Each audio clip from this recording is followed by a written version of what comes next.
wanna cry.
A staple of British motorsport for over 7 decades has been the British touring car. With entries from BMW, Honda, Vauxhall, Ford, Renault, Nissan, even Seat and MG, the storied history of touring cars in the UK lives on even today and into 2022, and not just in the real world. British Sim Racers has had organized racing on the iRacing.com platform for the better part of their own decade. That doesn't slow down now. We're going to roll on into 2022 with the BSRTC Winter Series debuting this evening at the Donington Park. Welcome to the virtual Donington Park. My name is Andrew Cardinale IV. I've got JP Costa alongside, and JP, welcome back to Castle Donington.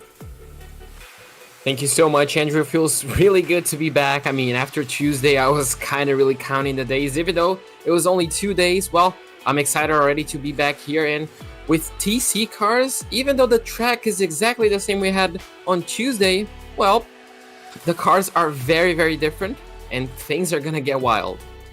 Yeah, the cars are very, very different from the Mazda MX-5s, Mazda Miatas that we had just a couple of evenings ago. I want to thank you for joining us this afternoon, evening, morning, maybe even wherever you're watching from. Let's take a look at, of course, the Donington Park Racing Circuit you see before you. 10 turns on this national layout. This is not the layout that has the extra hairpin. This is the national layout. It's a little bit shorter, not quite the Grand Prix layout that Formula One kind of messed around with there. This is a pretty fast course. Of course, you go through Red Gate, and there's a lot of racing room, but it kind of narrows up on exit. You can't really use the bottom of the exit of turn 1, and that just funnels you down the Craner curves. We saw a lot of mayhem, a lot of chaos down turns 2 and 3 to the old hairpin. Once you head up Starkey's Bridge and kind of toward McLean's, it kind of just naturally funnels the field out a little bit, strings the field out, but Coppice is a great passing opportunity if you set it up just right. I can't believe I'm saying that. Coppice as a passing opportunity sounds weird, but that's what we saw on Tuesday. Starkey Straight obviously sends you down to the chicane to wrap up the lap, and that is another good passing opportunity, JP. And we mentioned touring cars. We've got a couple of brand new ones to the sim in this race.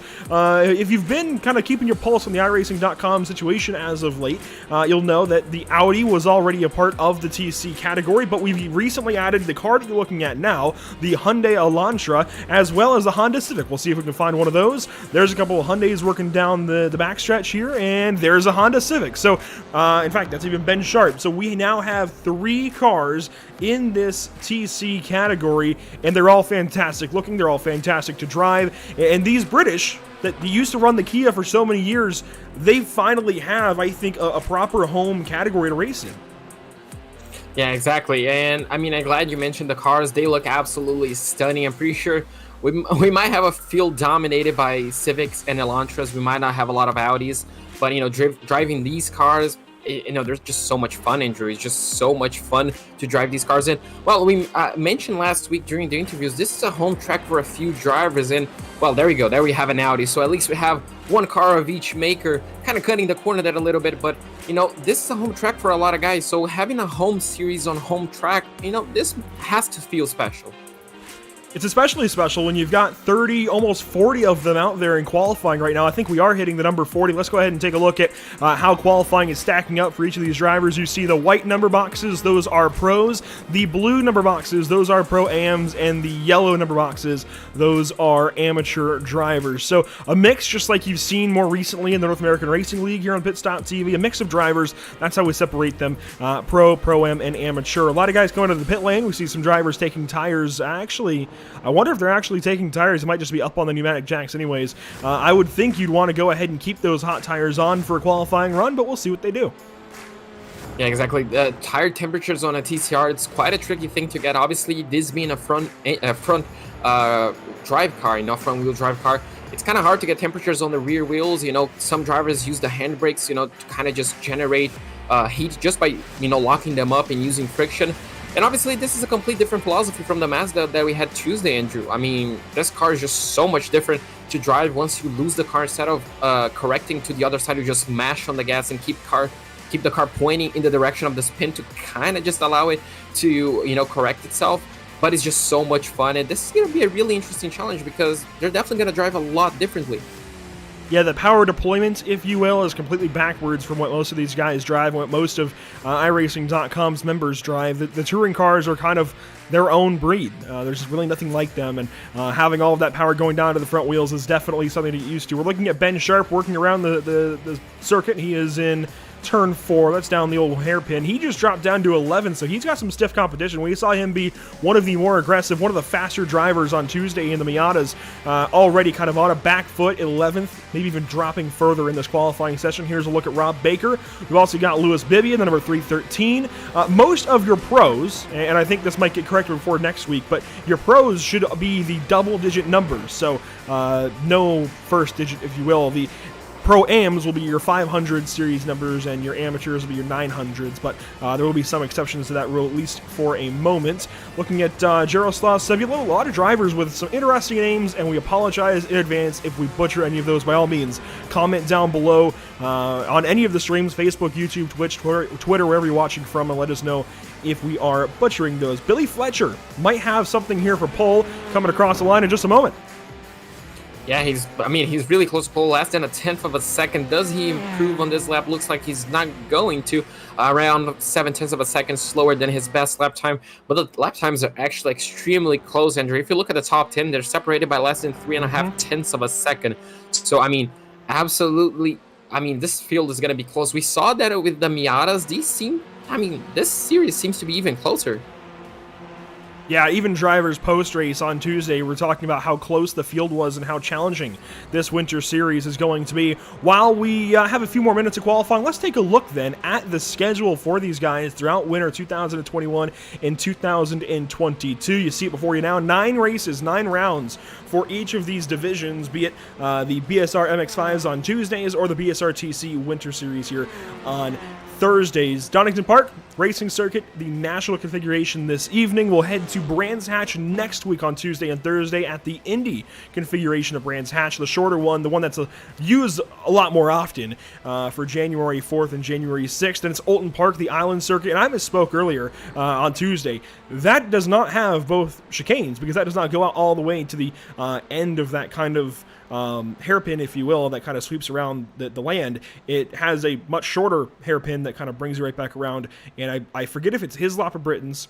Please excuse me, guys that do know, but a much shorter circuit than Oulton Park for round number 3. Daytona International Speedway. I was told that this is an attempt to get kind of like Thruxton, because the schedule is modeled much after the British touring car schedule, and I'm not super familiar with Thruxton myself, but I hear it's super fast. I've looked at the track map, it looks super fast. Daytona is an attempt to get that super fast feel of going to Thruxton and really being on edge the entire race. We'll see how that goes for round number 4. Knock Hill Racing Circuit, brand new to the Sim JP. That's going to be a lot of fun on the international configuration before we go to Snetterton, Silverstone on the national configuration, as well as Brands Hatch and Mount Panorama to round out the season.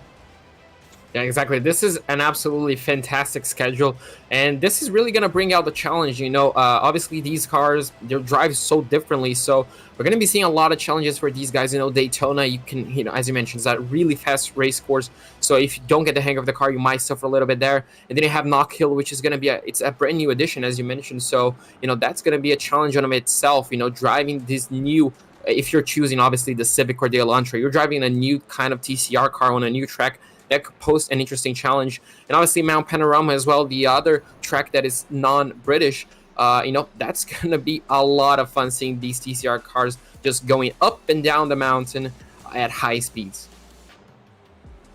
It's going to be a fun season of racing. That's the one thing that I do know as we work into 2022. This is the last broadcast here on Pit Stop TV of 2021. Kind of weird to say that, kind of staggering to think about that. Some upcoming broadcasts in case you're interested in returning here in just a few days. Well, Sunday, January the 2nd, we've already got SCAR action at Canadian Tire Motorsport Park. That is with GT1 cars. Then Monday, it's Volusia Speedway Park for the BRP iRacing series. And Tuesday, that's where you see we go right to Brands Hatch very, very quickly with the BSR MX-5s and BSRTC.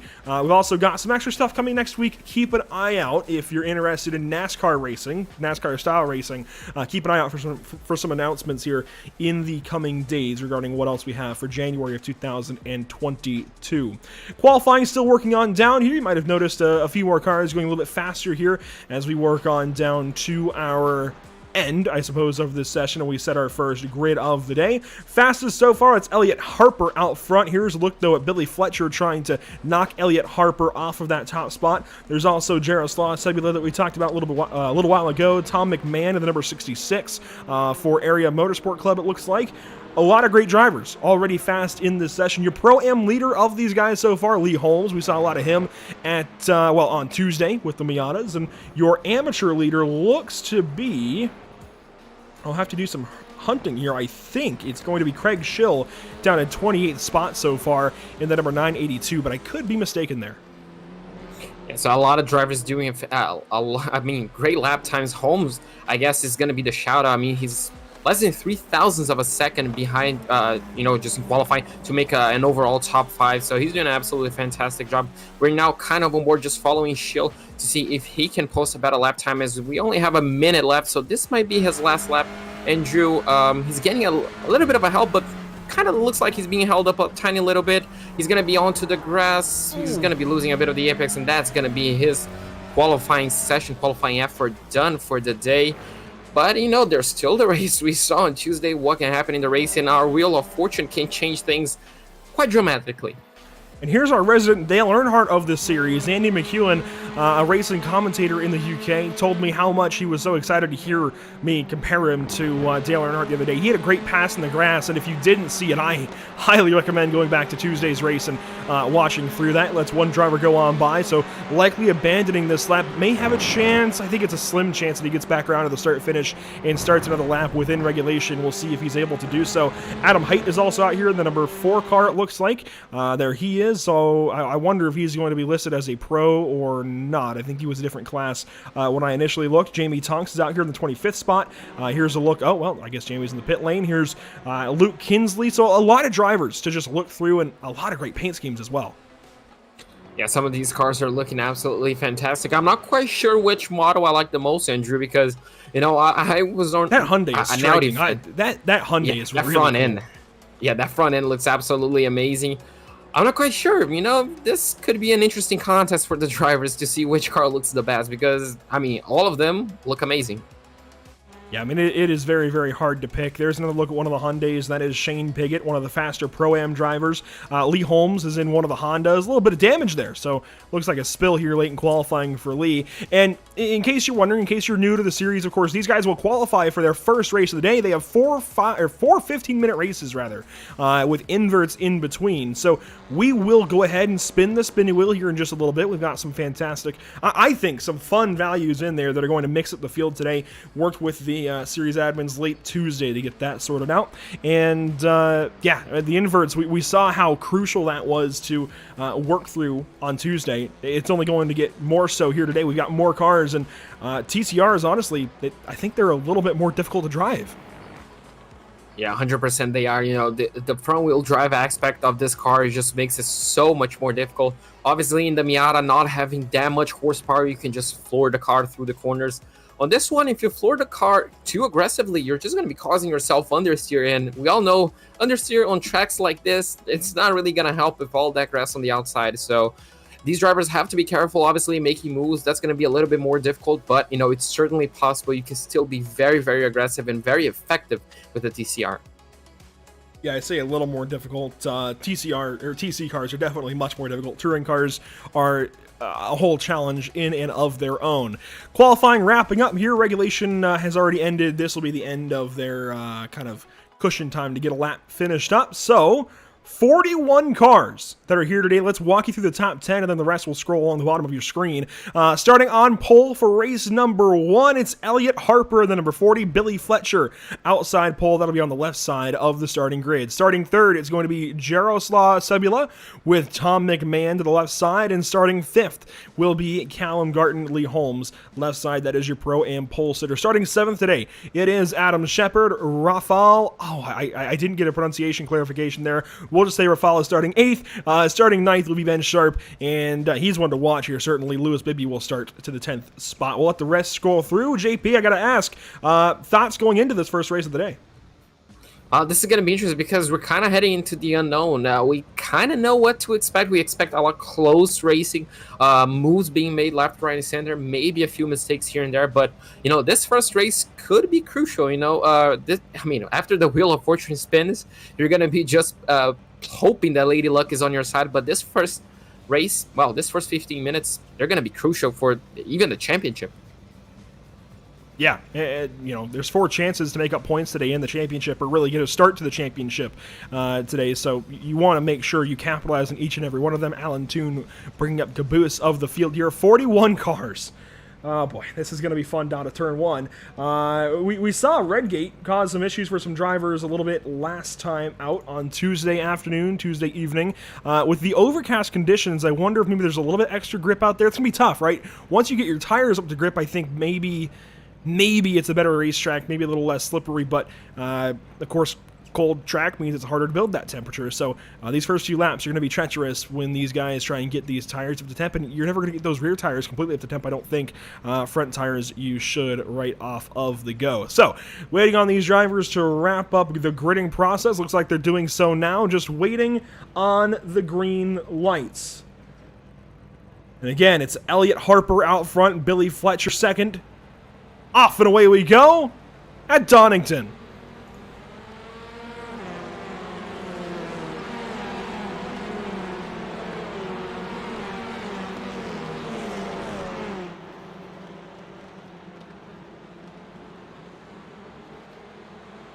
Oh, we got one off already. It was a mostly clean start. One car already in the grass going into the Craner curves. Another car off. Elliot Harper still leading. Looks like the front end remains in change. Looks like the top 3 kind of just drove away, especially the top 2. Looks like we're going to have a battle for the lead. Oh, here we go. Big crash. Into the main straight. Oh, and there we go. There we have the first big crash. Not actually that big. It looks like only 2 cars went off.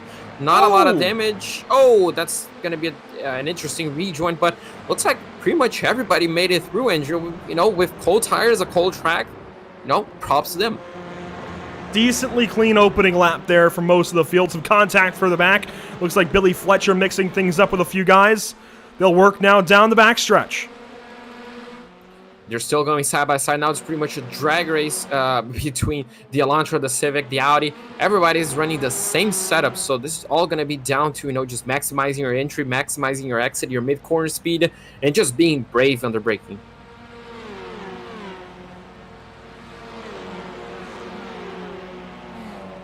Lap 1 in the books, and we got some spins out of the chicane here, looking at a few drivers spinning on the front stretch. We got a crash, actually, it looks like. Hard to say exactly who that is. I think David Crozier's one of the drivers that is in trouble. Yes, he is. There he is in the 136. I think Shane Pickett got a piece. Jamie Tonks as well. There's Jamie Tonks trying to get into the pit lane. My goodness, that car is destroyed. Yeah, that car is absolutely destroyed. Looks like we have a few victims at the end of lap 1. It's really unfortunate just, you know, for your race to end up like this, especially close to the we got pit big lane. problems. Ben Sharp is in trouble. Oh, so we're going to have even bigger problems right here on lap 2. That car has a lot of damage. Looks like on the side of that Civic. Looks like that door has a little bit of damage, so maybe a side swipe. And we lost our leader. Elliot Harper's down to 11th place. I don't know what's happened in the second lap. We were looking at a lot of the damage, a lot of the chaos out of the chicane. A lot's gone on here. We'll wrap up lap number 2, though, and Tom McMahon, your race leader. Jaroslav Sabula is a second back. Look at the gap back there, and look at all the gaggles heading down the Starkey Straight. Wow, it's crazy 2 laps to get things started. Yeah, crazy 2 laps, but you know, those are crazy, I guess, in the good sense, as Lee Holmes right now posts the fastest lap of the race, so 1:12.1, as we're going to have a move being done down the inside of turn 1. We saw this move being done several times on the Miatas. You can still hold your position around the outside. Now it's the question of who got a better run, who can keep their car pointing at the right direction, get the best X. It looks like the Civic is going to be going on the outside and will get that position as we have a move being made even further ahead.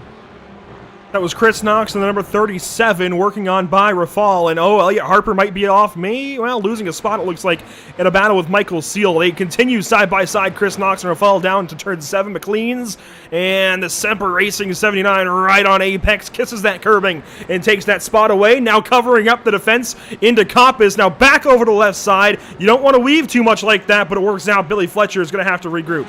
Oh, Billy Fletcher's going to get turned. Oh, that's going to be a contact, and that's going to be a half spin. Can he get... Oh, what he nearly took out his teammate. What an absolutely fantastic save. Unfortunately for him, looks like a free position ended up costing him maybe 5-6 more places. So unfortunately, just a small bit of contact, that's what costs you, as we're now on board the 24. What a run on the last corner. Yeah, Ben Sharp, that's the guy that you're going to want to watch, as he's going to work down to Redgate, gets on by. No, he does not get by Adam Watson. This battle's still happening. This is for 11th. The kiss to the bumper right there. Sharp's going to cross him over. They'll head down the Craner Curves. They're going to go side by side. We saw this plenty on Tuesday, and it looks like we're going to be seeing plenty here today as well. Ben Sharp is going to be looking down the inside right now, but he yields that position. So maybe just thinking about the long term, maybe the move into the back straight. Oh, looks like we got a bit of slowdown probably. Yeah, maybe a slowdown as well. Just going to have to see how many positions it's going to yield. Yeah, looks like it. Oh, we got a crash as well. Rafal has just crashed big time. That car is destroyed, heading up to McLean's. There's one wheel in the dirt. That might be Wayne Douglas's, as Wayne Douglas has problems. They're still crashing. Oh my God. We can't keep up with all of this. Even more contact for it looks like a few drivers further behind, as looks like the battles are still very, very much alive. Looks like we did have another puff of smoke. So I'm not quite sure if that may be a little bit of contact, but boy, oh boy, it looks like we have a change for the lead as well. Yeah, in all of that chaos, Tom McMahon has lost position number 1. Jaroslav Sebula has taken over the lead spot and has taken it over by a second. So that second gap that the leader had, that Tom McMahon had, has gone the other way now. He's now a second behind. 9 minutes to go. I mean, these races are so fast. I wish we could go back and get a look at it, but we'd miss so much if we did. Yeah, that's something we were mentioning last Tuesday, this Tuesday actually. You know, you just can't go back on the replay because there's always something happening. There's always a battle happening, and looks like it's the case here again, as Shepard looks like poses the fastest lap of the race. So unfortunately for him, just now crossing the start-finish line, so maybe a little bit of issue for the driver. But I mean, Andrew, this race is just going crazier and crazier. We're on board here with Lee Holmes, the leading Pro-Am driver. He's following Callum Garton, it looks like, at the number 38. And, man, position changes all over. We'll try and let this settle down for a moment and see what we can or cannot recap. This is into the chicane on lap number 5 for these drivers. The pace has picked up, especially from the Miatas, and it's looking like we might have 13 laps in these races today, which is an increase from the 12 we saw on Tuesday. Yeah, exactly. Just a little bit of an increase, obviously. Maybe a little bit more power, but definitely more downforce as we have even more contact on the exit of the final corner. That was Rob Baker forced off. Yeah, there we go. Whoa! Forced off. Oh, as we're going to have... Oh, what a save. Daniel Bristow just took a swipe, and I think that was James Neve, and look at that move up the inside of Redgate. Here we go, make a 3 wide down the Craner curves, maybe not. What great racing out of these guys. They're really mixing things up. James Neve is in all of this. He is, in fact, the number 36. That Civic. No, that is a Hyundai, I believe. No, he's in the Golf livery. So he just moved on behind Daniel Bristow. Rob Baker is the white and blue Civic, Hyundai that moved out in front.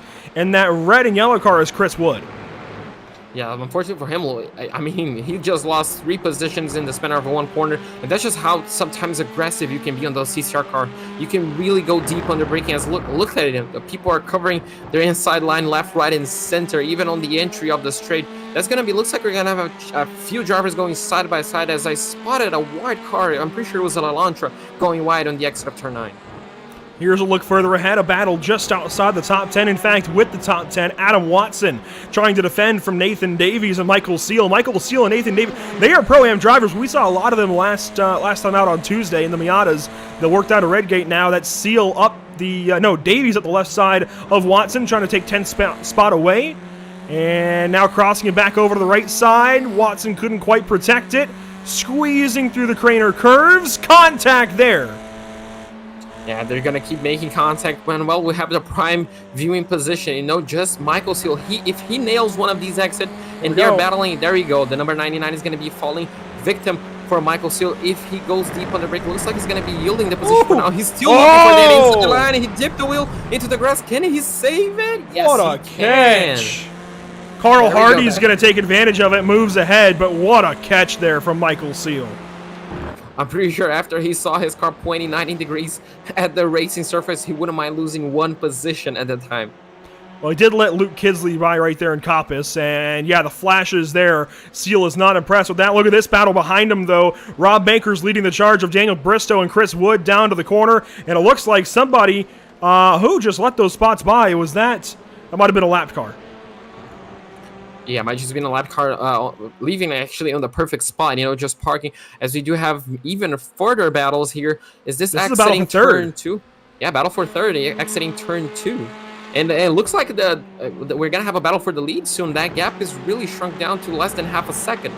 Big run here for Lewis Bibby. He's going to go alongside of Garton, rather. Got to get these names. They'll head up to McLean's, and this is the inside for position number 3 if Lewis can get it. Not quite, maybe on exit. Yes, puts the power down, drives on by Callum Garton. This will go to Coppice now. Still side by side. What a fantastic battle between these two. This is for third, and this is allowing Lee Holmes to drive up to them. They'll work now down the Starkey Straight. You mentioned it, the gap up front narrowing, but this is too good to leave just yet.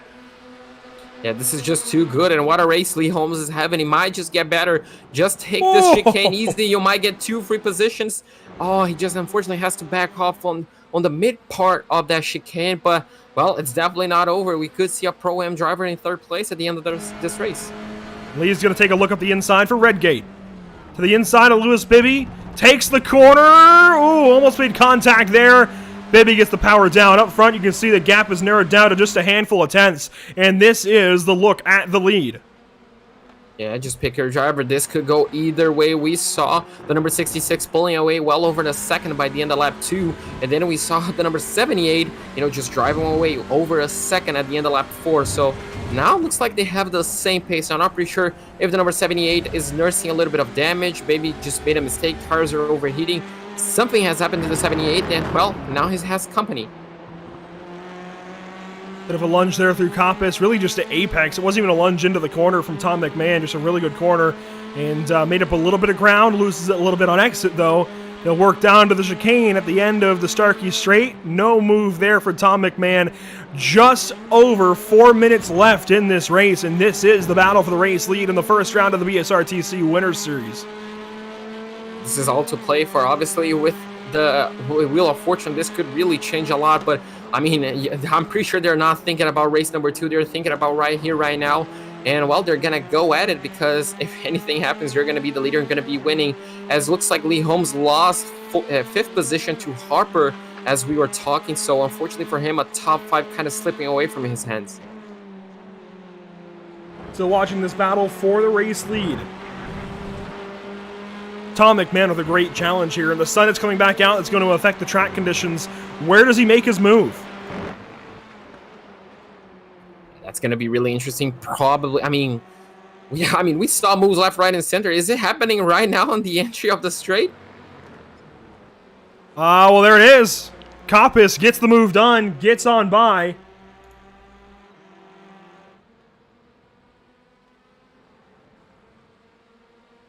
And, well, looks like McCannon just absolutely drove away at that dive. McMahon just drove away on the exit of turn 8, just got a perfect run actually on the exit of turn 7, made the move on turn 8, and absolutely drove away. The gap is well over 0.4 of a second already, so if the number 78 Sabula cannot really pick up the pace a tiny little bit, he might have just has seen his race win just go away with less than 3 minutes of race time, as looks like we're looking at the battle for 3rd place right about now, 4th place actually, and man, oh man, 2 minutes and 30 to go, and it's still everything to play for, as looks like the battle for the lead is definitely not over, but this battle for 3rd place, well, it's just getting better. Watching Elliot Harper work on Lewis Bibby here. 2 minutes to go in race number 1 of the day. 3 races after this with some inverts in between. It's been a whole lot of fun. You do not want to miss the rest of this day of racing. This is inside the top 5 again. Lewis Bibby trying to defend from Elliot Harper rather, but this is a look back at the lead. They won't stop.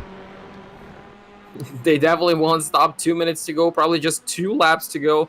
And I mean, is this the time you defend? Well, looks like might not just be it. Looks like the number 66 is not thinking about that. Well, the number 78 just kind of thinks about, oh, looks like he dipped a wheel into the grass under braking, so kind of just got out of shape, lost a lot of time, 0.5 of a second. It pretty much just has 2 laps, looks like, from this point to pull it back. 90 seconds to go in regulation. They should get an extension of just a little bit to finish up the last lap, of course. When they will get an extension, we're looking at, this was likely 2 laps to go. 2 laps to go and everything still to play out for. Looks like Sebula is faster on that first sector, turns 1, 2, 3, and 4. But looks like he's just losing a little bit of time on this second sector. Might just be one of the most important ones, as you really need to get close enough to the car ahead as you enter the back straightaway. But looks like this might not be it. But I mean, if he has just a little bit more time, he might just have enough for maybe just one more lap, one final attempt for that lead. On down the Starkey Straight, they'll get 1 lap to go, presented by Tucson Sound Art here in just a moment. You can see the battle behind with Lewis Bibby and Elliot Harper as well. Still the same order there. Through the chicane for the penultimate time. And it's nice and clean here for Tom McMahon. Can he hang on to this one? James Neve in trouble. He's just gone way off. Scott Malcolm gets a spot, but he goes off as well. Roger Morton back here. Oh, a lot happening. They'll go down to Redgate for the final time. Looks like everything is happening on the final lap once again, and we saw that happening 4 times on Tuesday, and looks like this is going to be no different. Could we see a switch? A switch for the lead? We saw that happening plenty of times. 2 times, so 50% of the races on Tuesday. Could we see it once again? Sebula needs to get closer. Obviously, right now, the number 66 is feeling all the pressure in the world, as he only has a few corners to navigate to win the first of 4 races tonight. McLean's for the final time. Both cars run wide. This is the battle for the race win. McMahon and Sebula will go to Coppice now. First win on the day, it's going to go either to the 66 or the 78. Who settles it? How do they settle it down here in the final couple of corners? The chicane for the final time. McMahon with the race lead. Is there going to be a lunge for this win? Sebula too far back as he try and get a run out of the corner. It is not going to be enough. And across the line, the first win of the day goes easily to Tom McMahon. Jaroslav Sebula, second place. Then it's Callum Garton. And the battle there, Bibby gets the spot over Harper. Here comes Holmes, the Pro-Am winner in sixth. Then Ben Sharp. We got Fletcher. We got Knox in second for Pro-Am. Watson for 10th overall. What a race. I mean, what a first race we had, Andrew. This is going to be the benchmark for the rest, as we do have the rest of the top 10 and top 20 crossing the field. Looks like we're going to have a few, not that close finishes as we had in the Miata, but this is just the first of four. I mean, tonight is going to be a look at it. We have a battle for position on the final lap. We're going to have a photo finish right here. Everybody works on across the line. We'll recap results here in just a moment. In fact, we'll do our spinny wheel first, get that out of the way, get the invert set for these guys, get the next session set up, and go from there.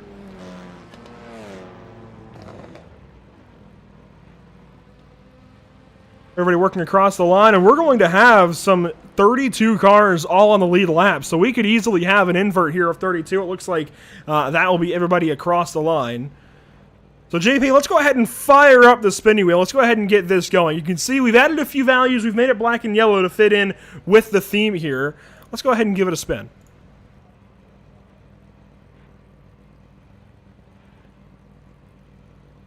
First invert of the day. It's going to be a 19, maybe a 23 or a 10. Only the top 10 inverted out of this. That's going to move Adam Watson to pole. That is a much smaller invert than we had at all on Tuesday. That's going to be interesting.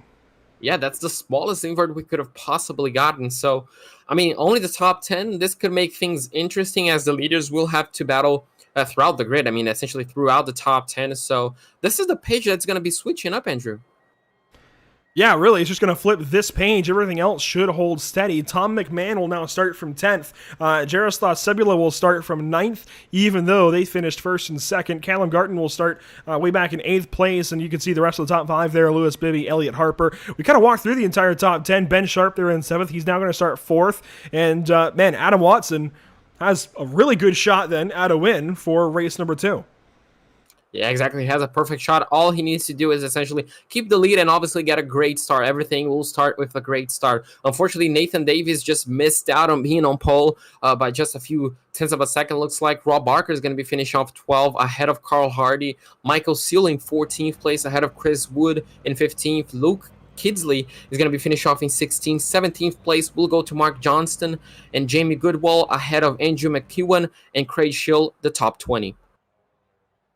Finishing 21st in race number 1 of the day, and it is James Neve in the number 36, Scott Malcolm in second, Shane Piggott 22nd, Shane Piggott 23rd, Ollie Ricks 24th, Glenn Humberstone 25th.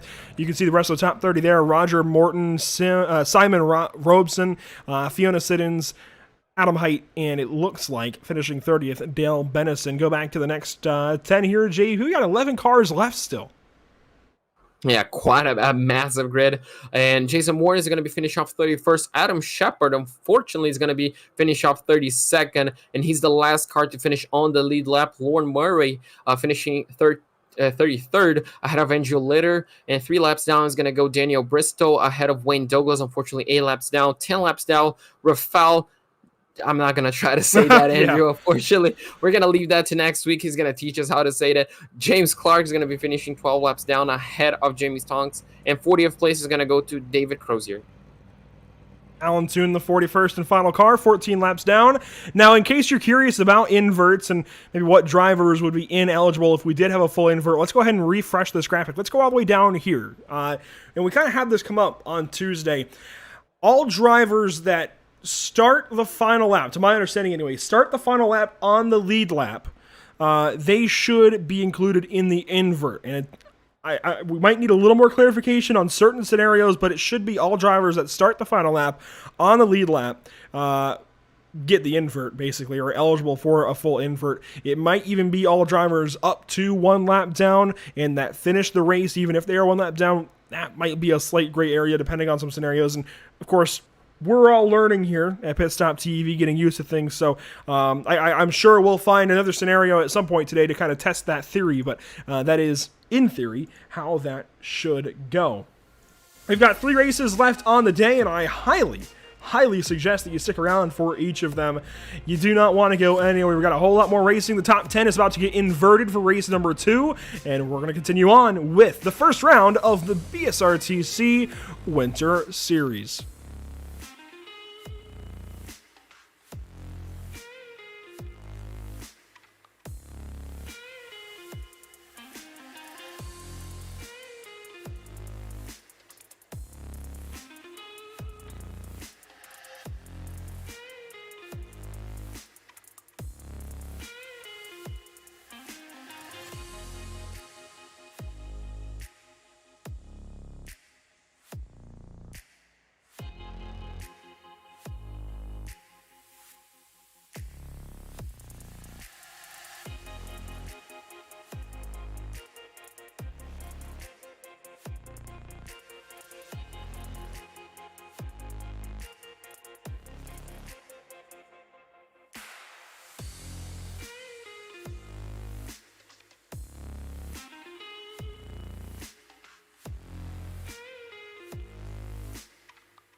Have you found yourself trying to hide your joy because you're unhappy with your teeth? Your smile is the first feature noticed in an interview, on a date, or in family photos. We want you to be able to shine bright as your best self, and our teeth whitening system is the perfect step toward restoring your confidence. Sound Art introduces an entirely new way to listen to music in your home. By combining the best of two products, a revolutionary high-fidelity, low-profile Bluetooth wireless speaker with beautiful artwork. Select from a library of artwork or upload your own photos to personalize your experience. Sound Art ushers in an era of invisible, beautiful, and amazing sound throughout your home and redefines your entire entertainment system. The need to reclaim your floor space and rid your home of unsightly speaker boxes that need to be bolted to the wall is now a thing of the past. Our canvas is printed on high-quality permalite by Breathing Color. And select from our gallery or upload your own. Standard sizes include 16 by 20 and 18 by 24 canvas wrapped. Custom sizing is available, as well as surround sound options.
Welcome back to the virtual Donington Park. One race, 15 minutes long. It's in the books already now, an invert of the top 10 for race number 2. If you're just joining us, particularly over on Facebook, apologies for whatever happened there, but we're glad to be joining you now over on Pit Stop TV, Pit Stop Insider, Whiplash Media, and of course, the British Sim Racers Facebook page. It's been a wild start to the second race, if you will, of 18, or second meeting, if you will, of 18 that we'll have here at Pit Stop TV for the British Sim Racers over the course of winter 2022. It's only the first meeting, though, for these BSRTC guys. Let's take a look at the schedule, and JP, there is a lot to talk about.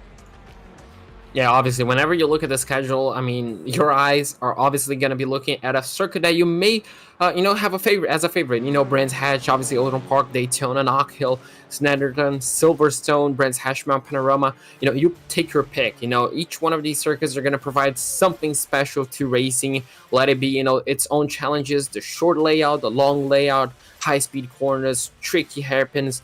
Anything, could really pop up as a challenge for each and every single one of these drivers.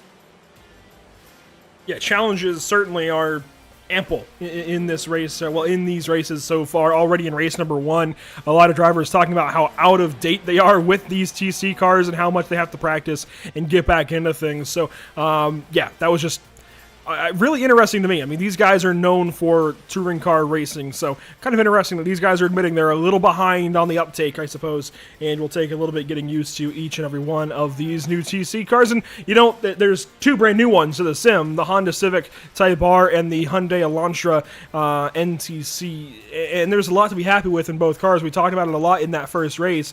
While those Audis are still very, very cool in their own right, it's just really, really cool to have the Honda Civics and the Hyundai Elantras that we have in this field.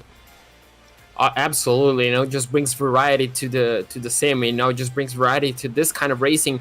Obviously, right now it's mostly dominated by Elantras and Civic, and the Audi kind of has been left in the shadow. But we do still have Audis racing, so it's just kind of nice seeing all 3 manufacturers being represented in the field, as we already have moves being made on the warm-up session prior to the race. So drivers are still, going at it, checking the limits of each car, as we do have one of the Audis being highlighted right here on our camera. So, Andrew, it's really nice seeing all 3 manufacturers. Yeah, not a whole lot of Hondas, not a whole lot of Audis especially, but certainly the lion's share of Hyundais in this field, and I think it's just a really stable platform. It's actually the longest of the three, so maybe a little more stable there, just a little easier to get around this place, and we have full specs for each of these cars over on our social media. There's plenty of places to keep in touch with Pit Stop TV. They're listed there at the bottom of the screen, and those car spotlights, they're really fun to put together and really fun to kind of see the comparisons between each of these vehicles. Yeah, absolutely, because each and every single one of these is going to have, just a tiny little bit of difference, but at the end of the day, just the BOP will bring them all together. We see that plenty on these car show. We do have two GT1 cars, the Aston Martin and the Corvette, and it's, even though it's different, it's pretty much similar around here. Yeah, with the Superior Class Auto Racing Grid Sports Car Championship, it's a lot of fun to see the car differences there. Same thing here as we get ready to go for race number 2 on the day. 40 cars have turned up for this one, and the top 10 are inverted from previous results, so we'll get a chance to kind of look at how they will line up here from our speed shot on the front stretch. Just as quickly as it brightened up here, JP, another bit of clouds moves in, and it just gets dark again. Yeah, exactly. We mentioned it before. No, this is just classic British weather, isn't it? Yeah, classic British weather. I don't want to... I shouldn't have... Well, anyways, point being, it is rather rainy. Kind of. It would be rather rainy, I think, if this was reality, I suppose, as opposed to just the iRacing.com sim. I am just waiting for the day that we have rain and we get to see this full field of 40 go down to Redgate in water. Yeah, that would be interesting to watch. Lights are red. They're waiting then on the signal to get this second race of the day started. Green flag is out. They all pull away, and look at those frames.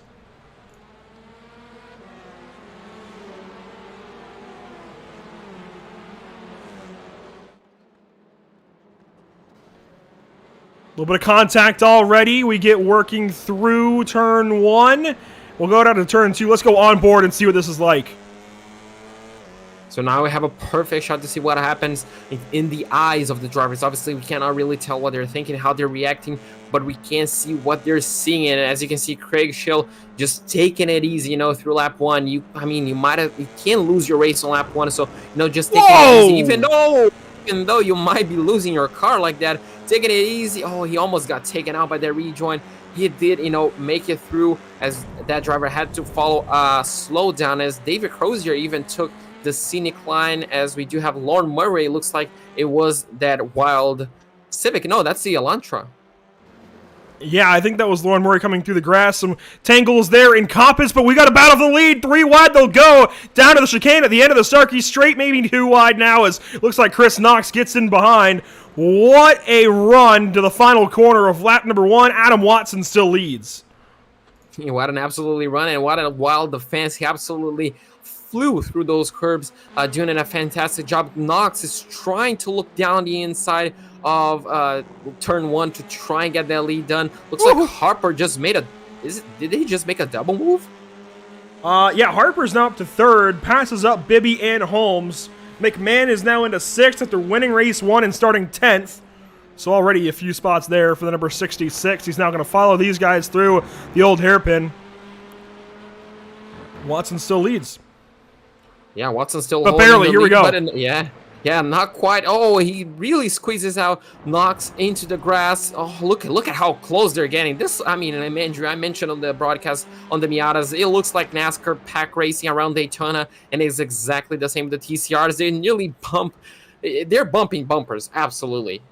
This field is so close, both in terms of car, driver, and pace, just through and through. These guys are oh so close. 3 wide maybe again, and thankfully Harper thinks better of it. Knox, though, is going to take the challenge just through the chicane for the final time in lap number 2. Watson somehow hangs on to the lead, but here comes Harper for 2nd.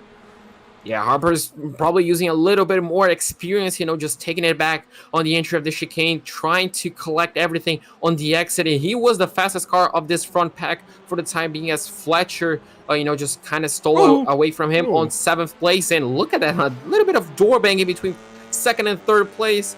But it looks like they're going to go at it. But Harper, once again, just kind of taking it a little bit wiser, I guess, on the first few laps. He knows that Watson is not pulling away right now. So he probably has a little bit of time to bide to overtake Knox safely. Battle for 4th now, it looks like, as Lee Holmes is going to challenge, or get a challenge, rather, from Lewis Bibby. into McLean's. And Bibby around the outside. It sticks for the moment. Good run out of the corner. They'll go up to Coppice. One car off in the background. Who was that? I think that was Luke Kidsley. Yes, it was, in the number 88. Oh, what are you doing? He rejoined, and unfortunately for him, that's going to be, not pretty sure if both race over, but now that car has a lot of damage, and unfortunately for the number 79, looks like there was absolutely nothing he could do, as we do have even more contact on the exit of turn 8. That was Rafal in the orange number 79 that came into all of that. We'll go back up front. The top 6 in a line. Watson defending down the front stretch. Chris Knox, a Pro-Am driver, is in second. A Pro-Am driver is challenging a Pro driver for the lead and holding another Pro driver for his second place. So he's doing an absolutely fantastic job with this switch up. Lee Holmes as well. A big shout out for him. Oh, there he goes! Oh, that's unfortunate. That's commentator curse. I shouldn't have said it. Everybody's going to go on by Chris Knox. Where does he rejoin? Here's a look at cars coming towards him. Oh my gosh, what a miss there. Some more coming on by. And somewhere around the 25th position now for Chris Knox, as here comes Ollie Ricks behind him. Ollie can't do anything with him into turn 7, it looks like. Wow. Daniel Bristow in trouble back here. This is at the bottom of turn 4, I think. Yes. Yeah, it looks like it. And unfortunately for Knox, I mean, just heartbreaking seeing a driver go from second place all the way to 25th. Looks like is that Lee Holmes struggling a little bit on the exit of the final corner. Yeah, unfortunately for him, he's going to be losing a spot 2, maybe make that 3. Does he have a slowdown? I'm not quite sure, but he's going to be losing quite a few spots. And from another Pro-Am driver dropping from 4th place all the way down to 7th. Billy Fletcher even gets by Lee, and they'll work back down the Craner curves.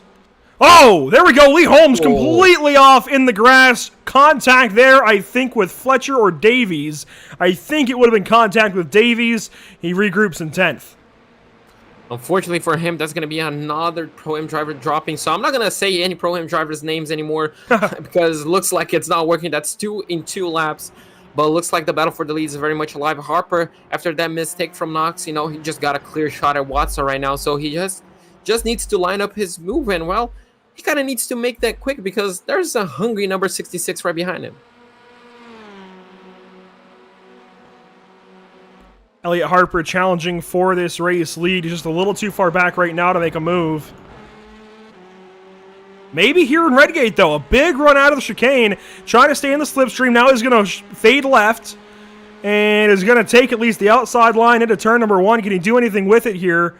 The protection solid there for the race lead from Watson. Watson hangs on to it. McMahon going to close in on these guys. 3-4 Hyundais leading the field. Yeah, Watson just absolutely parked it on the apex of the exit of turn 1, just doing what he needs. I mean, at the moment, just holding for dear life in 4th place, as it looks like we're on board with Lewis Beebe in 4th place. He's hoping that these guys go side by side more often because that gap is just going to be shrinking. That's what happened to 3rd place. He just kind of caught back. And Andrew, we've seen this happen quite a few times on Tuesday. Top 2 battling, final lap. Sometimes it doesn't work out. Sometimes. I think you mean most of the time. Here we go, up over the crest for Coppice. This is the 6th lap of the expected 13. And Harper might have his best chance here. Less than 0.2 of a second, hopping into the slipstream. Might just try to force Watson into a mistake as they head into the final chicane. Just seeing who can get a better exit. Looks like they're hopping a lot on the curb on turn 9 and just not using it at all on turn 10. Looks like Harper did get the better run. He's going to be going side by side on the outside of turn 1. Can he outbrake Harper on the Watson on the inside, should I say? The number 99 goes really deep. You can see those rear brakes glowing. Not something you usually see. Usually see the front end. But look at it. They're almost going 3 wide as Harper and Watson going side by side on the exit of turn 3, going downhill into turn 4. Who's going to be bravest? That's going to be Harper, but Watson holds it around the outside. Who's going to have the better exit? 3 wide! McMahon's going to go 3 on both of them. Sensational stuff. Harper sweeps out left through 6, takes the race lead proper now, but it's a challenge up to turn 7. Still side by side now for second. McMahon on the inside pushes Watson just a little bit wide out of turn 7. They'll go to Compass. Up over the crest they go. The inside, that's the advantage for McMahon. He's still alongside Watson as Harper starts to pull away, and Bibby's going to get involved. Bibby's going to get involved. I wouldn't be surprised if you saw going 3 wide on the exit. Looks like he's going to be helping his teammate a little bit. Not going to be forcing him as McMahon is going to have the inside line. No, looks like they're going to be going side by side. The number 99 hops onto the curb, forces the number 66 to go wide, and look at Bibby. 3 wide, they'll go down the home stretch. 6.5 minutes to go, just a little bit under it now. You can see Sebula gets in behind Bibby around the outside of turn number 1. Red gate, and Bibby's off, maybe. Oh. Contact there, he gets Sebula. Oh, 2 times Bibby made contact. He unfortunately dropped from second all the way down to 5th. That's how close the front pack is. Watson still remains in second place somehow. He's doing an absolutely brilliant job defending. But can it last until the end of the race? Oh, I don't know. I don't think so at this rate. These guys are really mixing things up. At some point, one driver is going to put one wheel wrong. They're going to have a problem. McMahon now looks to the left side. This will go to turn 7. Challenge for second. Watson inside, McMahon outside. McMahon just won race 1. He's going for second. Now contact again. Up the crest they go. Up the crest, it looks like Watson still has the inside line. He's going to be trying to force McMahon on the outside, trying to force him a little bit into the crest to make sure he yields, but he won't. McMahon makes it work around the outside. He's going to be protecting now the inside line. The number 99 tries to go side by side, but McMahon does a fantastic job essentially just covering that position. Fletcher is going to be going around the outside of the final chicane, doing an absolutely fantastic job, and keep looking further behind. It looks like Sebula is going to be going side by side. We're nearly going 3 wide once again. They just keep going at it. We drop a little further back now in this top 10. Is Sebula up the inside? Just gets there. Contact there with Bibby on the outside. Bibby tracks into the grass for a moment, gets back on track, and his teammate Rob Baker comes to join. Wow, what an absolutely fantastic few laps of racing we've had. Harper absolutely pulled away in the midst of all this, but the battle is still well and truly not over as everybody's still going side by side. Now Baker's trying to get a bit of action, trying to get himself in position to maybe... Sebula's going to go around! Oh, 2 drivers are going to be going off, and that's going to be, looks like Sebula and Seal. Watson. No, that's... Watson, oh, that's going to be so unfortunate for him, holding the lead, the top 2 spots for the majority of the race. It looks like Sebula is going to have a lot of damage. Yeah. Lee Holmes now regroups and is going to get back into it. He's in the top 10, but Watson sorts out right in front of him. Michael Seal still hanging on to the back end of this group in his Audi, the highest up Audi, I believe, in the field. Follows Baker through the chicane. That whole battle's been blown up. We just took Watson and Sebula out of it. Now it's really just Bibby, Davies, Baker, and Seal. And, oh, well, you know, I say that, and Fletcher and McMahon might get after it. Yeah, they're going to go after it. I mean, that's going to be the battle for second place because it looks like first place may have absolutely shot off into the distance. But, you know, this is well and truly not over as we do have a battle further behind as we're looking to James Neve, the number 20, as he's trying to essentially get a position and hold his position for the time being. Looks like he got not a great exit outside of turn 1. Chris Wood is really under his bumper. Will we look at a move down into turn 4? Not quite. He's going to be trying to line himself up, but unfortunately misses a little bit of the apex. That's going to be a lot of time being dropped off, around 3 to 4 tenths of a second, and that's just how quickly you can lose contact to the driver ahead. Back up front, here's the battle for second. They work out a compass. McMahon with company here from Fletcher. And I think it's a matter of time until Fletcher tries a move. I believe teammates with Harper. We'd have to review the liveries in a moment, but definitely similar at the very least. They'll come through the chicane, and they should, I say should, get 3 to go. Yeah, so time might be running out. You know, at this time, you're just studying, trying to force a mistake of the driver ahead. If you can't, well, just go down the inside. We'll see a move down here. There we go. You just lick the stamp and send it. Oh, he goes a little bit wide, but shoves McMahon out. And, well, there you go. That's how you make a move into turn 1. And in all of that, Davies also, it looks like, switches spots with Baker or Bibby. I think with Baker. They'll work down the Craner curves now. Most of these guys sorted, but look at this. Ben Sharp side by side on the outside now. Crosses back to the left. Gets clear of Lee Holmes. Fantastic stuff between these two. Yeah, an absolutely amazing move for him. And while it looks like he's just going to be holding his position for the time being, Lee Holmes unfortunately dropping to the 10th place, but I'm pretty sure he'll take it. It looks like McMahon and Fletcher switch up positions once again, so that battle is definitely not entirely over. And now, Andrew, everything is happening within 2 to go, as we're kind of used to already in this series. Yeah, it's so hard to cover all the action here. Wish we had cameras all over the racetrack. I mean, we technically do, but we don't have enough ways to watch all of this action. Here is Carl Hardy, Adam Shepard, and Shane Piggott working down the backstretch. They'll go to the chicane. Meanwhile, Elliot Harper just took 2 to go. Tom McMahon, you mentioned it, took that second spot back. He's got help behind, but Lewis Bibby needs to get up there if he wants to help his teammate. The Hyundais go to Redgate. Billy Fletcher still third. Yeah, Bill Fletcher is going to be trying to look at the run that he got outside of turn 1, on the exit, I should say, of turn 1. Unfortunately for him, looks like he doesn't have a lot of space to try to make that move. Oh, they're almost touching bumpers. I'm pretty sure that was a bit of a touch. He goes down the inside into turn 4. Can he get the car slowed down? Not quite, as McMahon get a better exit outside of turn 4. They're going to be going side by side on turn 5 and turn 6 as they head into turn 7. Who's going to be bravest under braking? Can Fletcher hold it around the outside? He goes for it. He tries it, but McMahon just shoves him a little bit too wide, and Fletcher has to yield the position right now. Keep an eye on Lewis Bibby. He might not be out of the equation for second place just yet if these two make a slight little bit of contact. But we know Billy Fletcher, well, he goes deep under braking, so I wouldn't be surprised if we saw a lunge. Yeah, let's watch this chicane. Fletcher stays in behind, but I think the move is going to come in Redgate again and try and challenge through the Craner curves. White flag presented by Tucson Sound Art is out for Elliot Harper. Final time around Donington Park here for round 1 of BSRTC. This is race number 2, and to the left side goes Harper trying to outbrake McMahon. It's no dice there. Yeah, not quite close enough. McMahon just kind of just parks it on the apex once again to make sure that Fletcher doesn't, get the over and under. And it looks like it's going to be a repeat of last lap. Not quite. Looks like the move is going to be made into turn 3. A contact, but what a save as they almost make contact once again into turn 4. Look at Lewis. He's going to be moving himself into 3rd place as the number 83 got a terrible exit outside of turn 4. Can we see another switch? Oh, they door bang. And who's going to come out on top?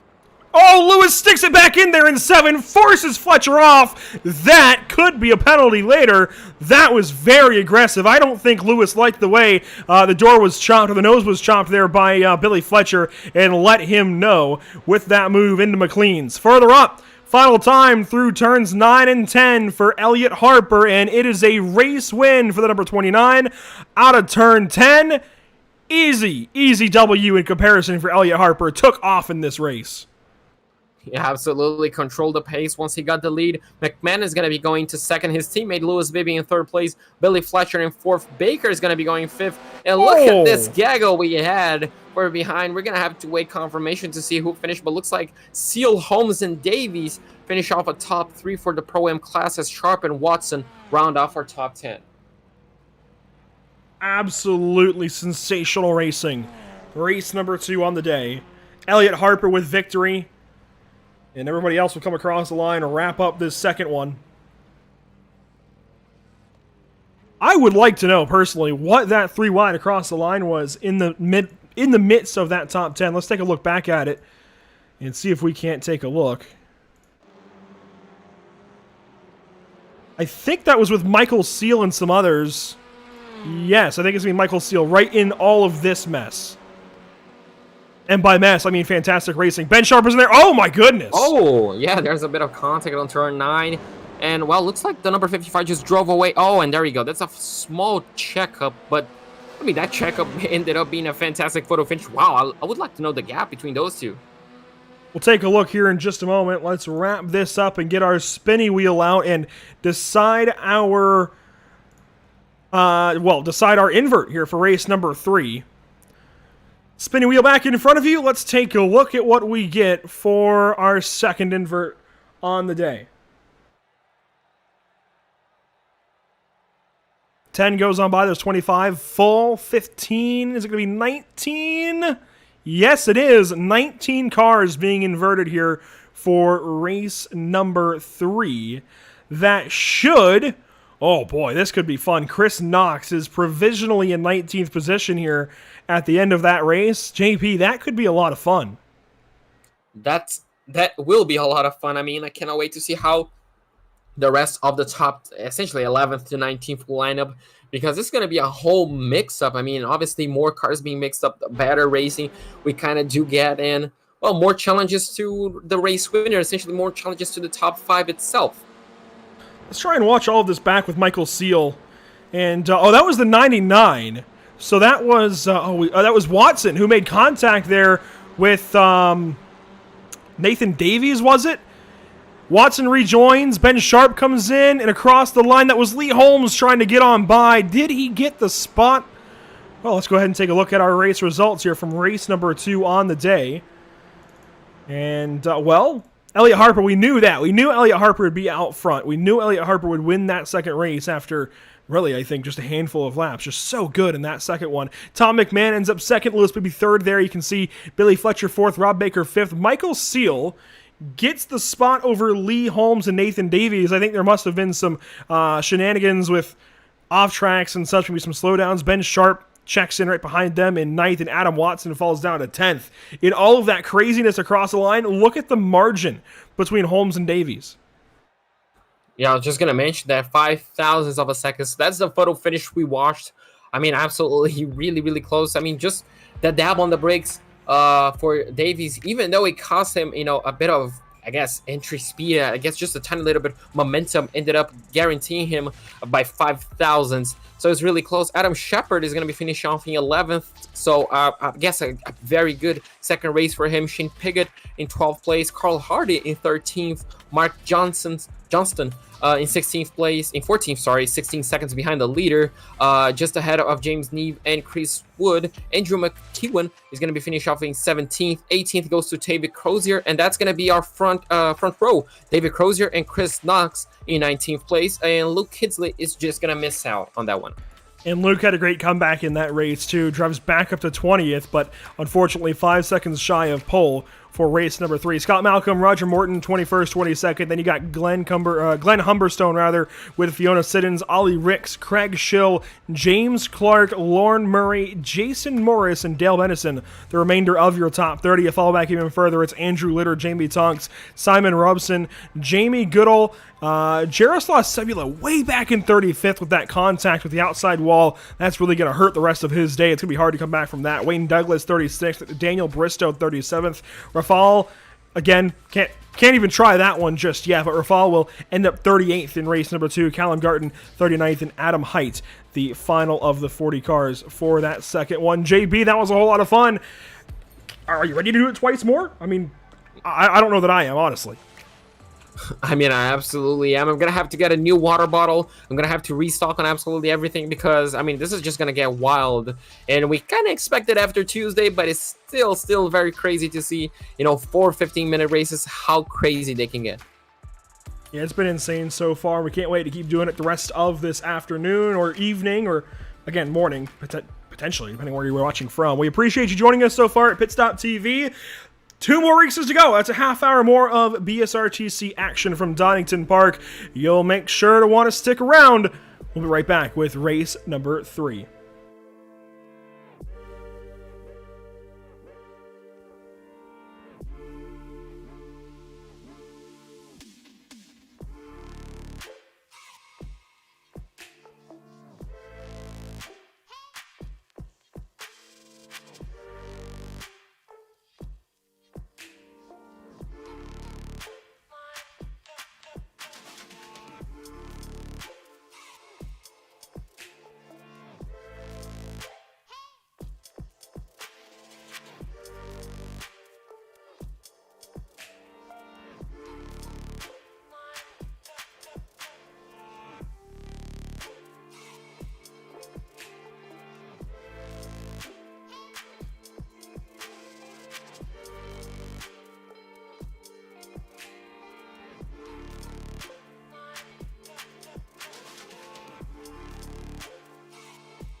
Welcome back to the virtual Donington Park. This has been a mental week of racing with the British Sim Racers to get things kicked off here on Pit Stop TV. We could not be any more lucky to be privy to this kind of action, JP. It's been insane. I mean, properly insane. I still can't wrap my head around what we've seen even today, let alone what we saw on Tuesday with those MX-5s. It's been insane. I mean, this is just wild. Absolutely, and I'm not pretty sure if we have enough time to wrap our heads around it, because next week we're going to be doing all the same around Brands Hatch Indy.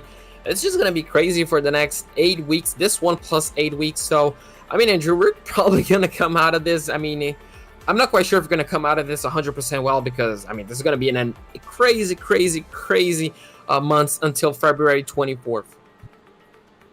Points have already been sorted out for a lot of drivers. We don't have them live on screen for you, so I'll dictate them the best that I can.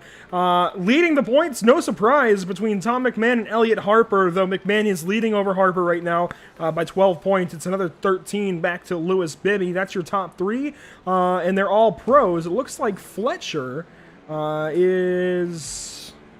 Well, Fletcher should be a pro driver, but he's listed in blue here regardless. Yeah, he's pro. So Lewis Fletcher is in fourth. The first Pro-Am driver, so the Pro-Am leader is Lee Holmes in the fifth spot overall, it looks like. Then you got Ben Sharp and Rob Baker, a couple of pros. Second in Pro-Am is Nathan Davies and Michael Seal.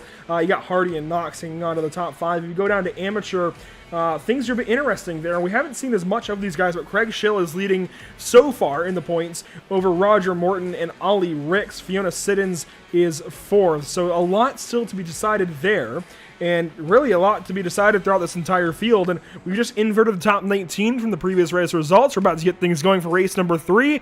It has been wild, and it's only going to continue. Yeah, absolutely. And this championship that we just mentioned, this point standings, can absolutely change, because we still have 30 minutes of racing, 2 races to go. And this circuit, Andrew, has absolutely provided fantastic racing. You know, I expected amazing racing from Donington, but I mean, it has absolutely thrown itself out of the park, because it has just been absolutely crazy. Now, the fast laps that are listed there on the left of your screen, those are times with the extra, not chicane, but the extra hairpin that you would see for turn number 10 down to the bottom of the circuit behind the Wheatcross Straight. That is not the national layout, so that's the Grand Prix layout. But we are on the national layout here at Donington Park Racing Circuit, and we're excited to get things going for another race today. Again, 4 races each and every time we have these guys on, 15 minutes apiece, and it's been insane so far. We can keep using some more adjectives. It's just been wild. It's been really, really fun to watch, and some of the best racing I think I've ever seen on iRacing. Oh, hands down, it has absolutely been crazy. One of the best Miata series I have ever seen, one of the best TC touring car series I have ever seen, and you know, it's about to get crazy. We're not done here today. We still have 2 races, and well, the first of second of the third race, well, it's about to get underway as well. Yeah, we're just waiting on the lights at this point. Chris Knox, most of the field, I think the entire top 30 and some others are already taken to the grid. Here we go. Red lights, waiting on green, and we'll get this party back started. The 5 guys, number 34, leading us to the green flag, waiting on the lights. There they go.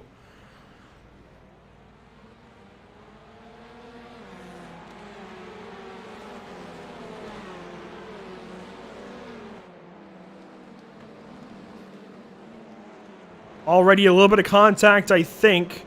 Yes, 2, 3 wide down the Craner curves. This isn't going to work. Are you sure about that, Andrew? It has worked before. It looks like it did. Somehow it has filtered itself out, and they made it work. As looks like the rest of the field. Oh, we do have a late lunge right there. And, well, there they go. Oh, just as I mentioned, and 3 wide didn't work. You were right, Andrew. And it was uphill that the contact was made, as we do have another car, looks like, taking the rallycross route onto the grass, but the rest of the field looks like the front pack is still, well, very much clean. A good look at things here as they work into Coppice. 1 car way off in the grass. There is just so much going on when 40 of these guys start these races. It's so hard to cover it all. Oh, absolutely. It's nearly impossible. Luckily, one of these shots kind of makes it a little bit easier to see I guess, the big picture to see what everything is happening. But as we switch back to the leader, taking a lot of curb on the final corner, you're just gonna be driving away into the distance. Knox, Crozier right behind him, trying to keep in contact. 0.8 of a second already in lap one. Oh, as we do have a big massive crash. Oh. That's the 313 of Lewis Bibby that we've seen so much of today. Elliot Harper, I believe, is involved in this. Yes, he is. The 83 as well. That was Billy Fletcher. So a lot of the big names that we've seen mixing things up today involved in a big crash out of the final chicane. And look at this, a change of the race lead. Chris Knox has coughed the lead up to David Crozier. And there's even a battle for third right behind him as Knox is back in the grass. Oh, he backed off the grass. Unfortunately, looks like Watson had to back off. No, that was Wood that had to back off. So unfortunately, we just lost the lead. Crozier. Looks like now gonna have an Audi leading the race. That's gonna be the first on tonight that we're gonna see the Audi leading. That's just gonna be a question of how long can he hold. And look who's in second place. That's the 17 of Shepard. Adam Shepard moves on through all of that chaos. Chris Wood follows him. Chris Knox is still slipping. Adam Watson goes by with ease. Chris Knox lets another by. He's just letting cars by left and right. Yeah, that's probably a slowdown of some sort. He's just slowing the car way down. Oh, that's going to be a bad place. Don't stop on Apex. Oh, I'm not pretty sure if something went wrong. That might have just been one of the biggest slowdowns I have ever seen to make sure he didn't cross the line. As we do now have a few drivers switching up fastest lap. It looks like it's going to be going to the 66. Ben Sharp! As we do have a big move on turn one. Ben Sharp with contact there to Mark Johnston. Johnston keeps control of that car somehow. And now Nathan Davies gets into all of this. Sharp lets those spots go by. Tom McMahon's going to try and take advantage of it. Luke Kidsley watches from behind. Absolutely amazing scenes, and somehow all of that filters out. And well, now we're gonna have a look at Luke Kinsley to see if McMahon has anything to essentially respond to. Ben Sharp, the 24 driver ahead of him. Well, this is gonna be a big battle. I was kind of waiting to see something like this. It looks like the move is already gonna be made into turn 8. They almost made contact. Looks like Sharp is gonna be forced around the outside. That Civic being forced by the Elantra, and they're going to go side by side as more drivers are going side by side ahead of them. Yeah, Shepard is close to challenging for the race lead, but backs off now a couple of tenths. That pass made there, it looks like... Oh, that was Andy McEwen in the year 1 car giving way to Mark Johnston. McEwen is very excited to mix things up again, but he needs to get going here further up in the top 5. He needs to get that. Well, he is leading Pro-Am, so we'll give him that. Here we go, side by side, though, between McMahon and, Chris Knox getting back on the racetrack. McMahon and Ben Sharp were side by side. Then a red gate, McMahon takes a spot back away. Yeah, he takes the spot. Looks like Sharp is going to be falling a little bit. Now McMahon is going to be looking at 3 cars ahead of him. A 3-car battle as we switch up. Oh, look at it. The Audi still holding the lead. The number 17 of Shepard is trying to fight it, and this is going to get interesting to see who's going to come out on top. If now we can see, Andrew, actually the differences maybe between a little bit of the Elantra and the Audi to see where the car differs. Who has the best, I guess, a mid-corner car, who has the best car in the straight line. This could be a good good moment to see the difference between those two machines. Well, they're all 2-liter turbocharged inline 4s. There's very little difference between any of these cars. Really, it comes down to the shape, the wheelbases of these cars and how stable they might be in certain corners. As again, the Hyundai is actually the longest of the bunch by just a little bit, so maybe just a little more stable through some of these winding corners. As David Crozier continues to lead. I don't know where this has come from for this Audi, but he just took advantage on the start. And he's a Pro-Am. Look at the blue markings on that car. He is a Pro-Am leading this race.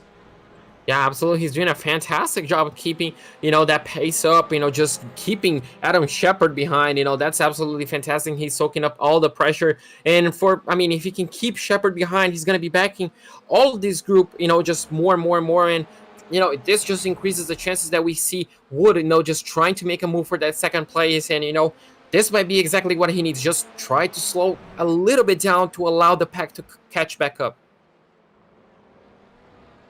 I'm just looking for Crozier in our standings list. No, he is actually listed as a pro, so I think he's been promoted recently, but still has older markings on that car. I think that's part of what that is. But he is listed as a pro on the entry list, just Pro-Am with the markings there on the car. Regardless, they will do battle down to the chicane once again. Here we go. Yeah, just as I Teammates. mentioned, look at him. Yeah, teammates are battling. Shepard kind of fell under pressure from Wood on turn 8, but Wood couldn't really capitalize on that. And this is exactly what Shepard needs. Now he's going defensive into turn 1 as those teammates looks like they do a tactical switch maybe. Shepard tried to look down the inside, saw that the corner was too tight, goes deep on the braking on the outside, tries to get the under and over. Can he get a good enough exit outside of turn 1? Oh, through the grass! They're going to shut that door, but not quite close enough. They're going to be door banging. Crozier might just have to yield. Oh, he turns him! They make contact. Shepard is going to be holding that car. I'm pretty sure he didn't lose it. Oh! Whoa! He just threaded the needle. Wow. Shepard rejoins right in front of a couple of drivers that come through side by side. That's McMahon and Johnston.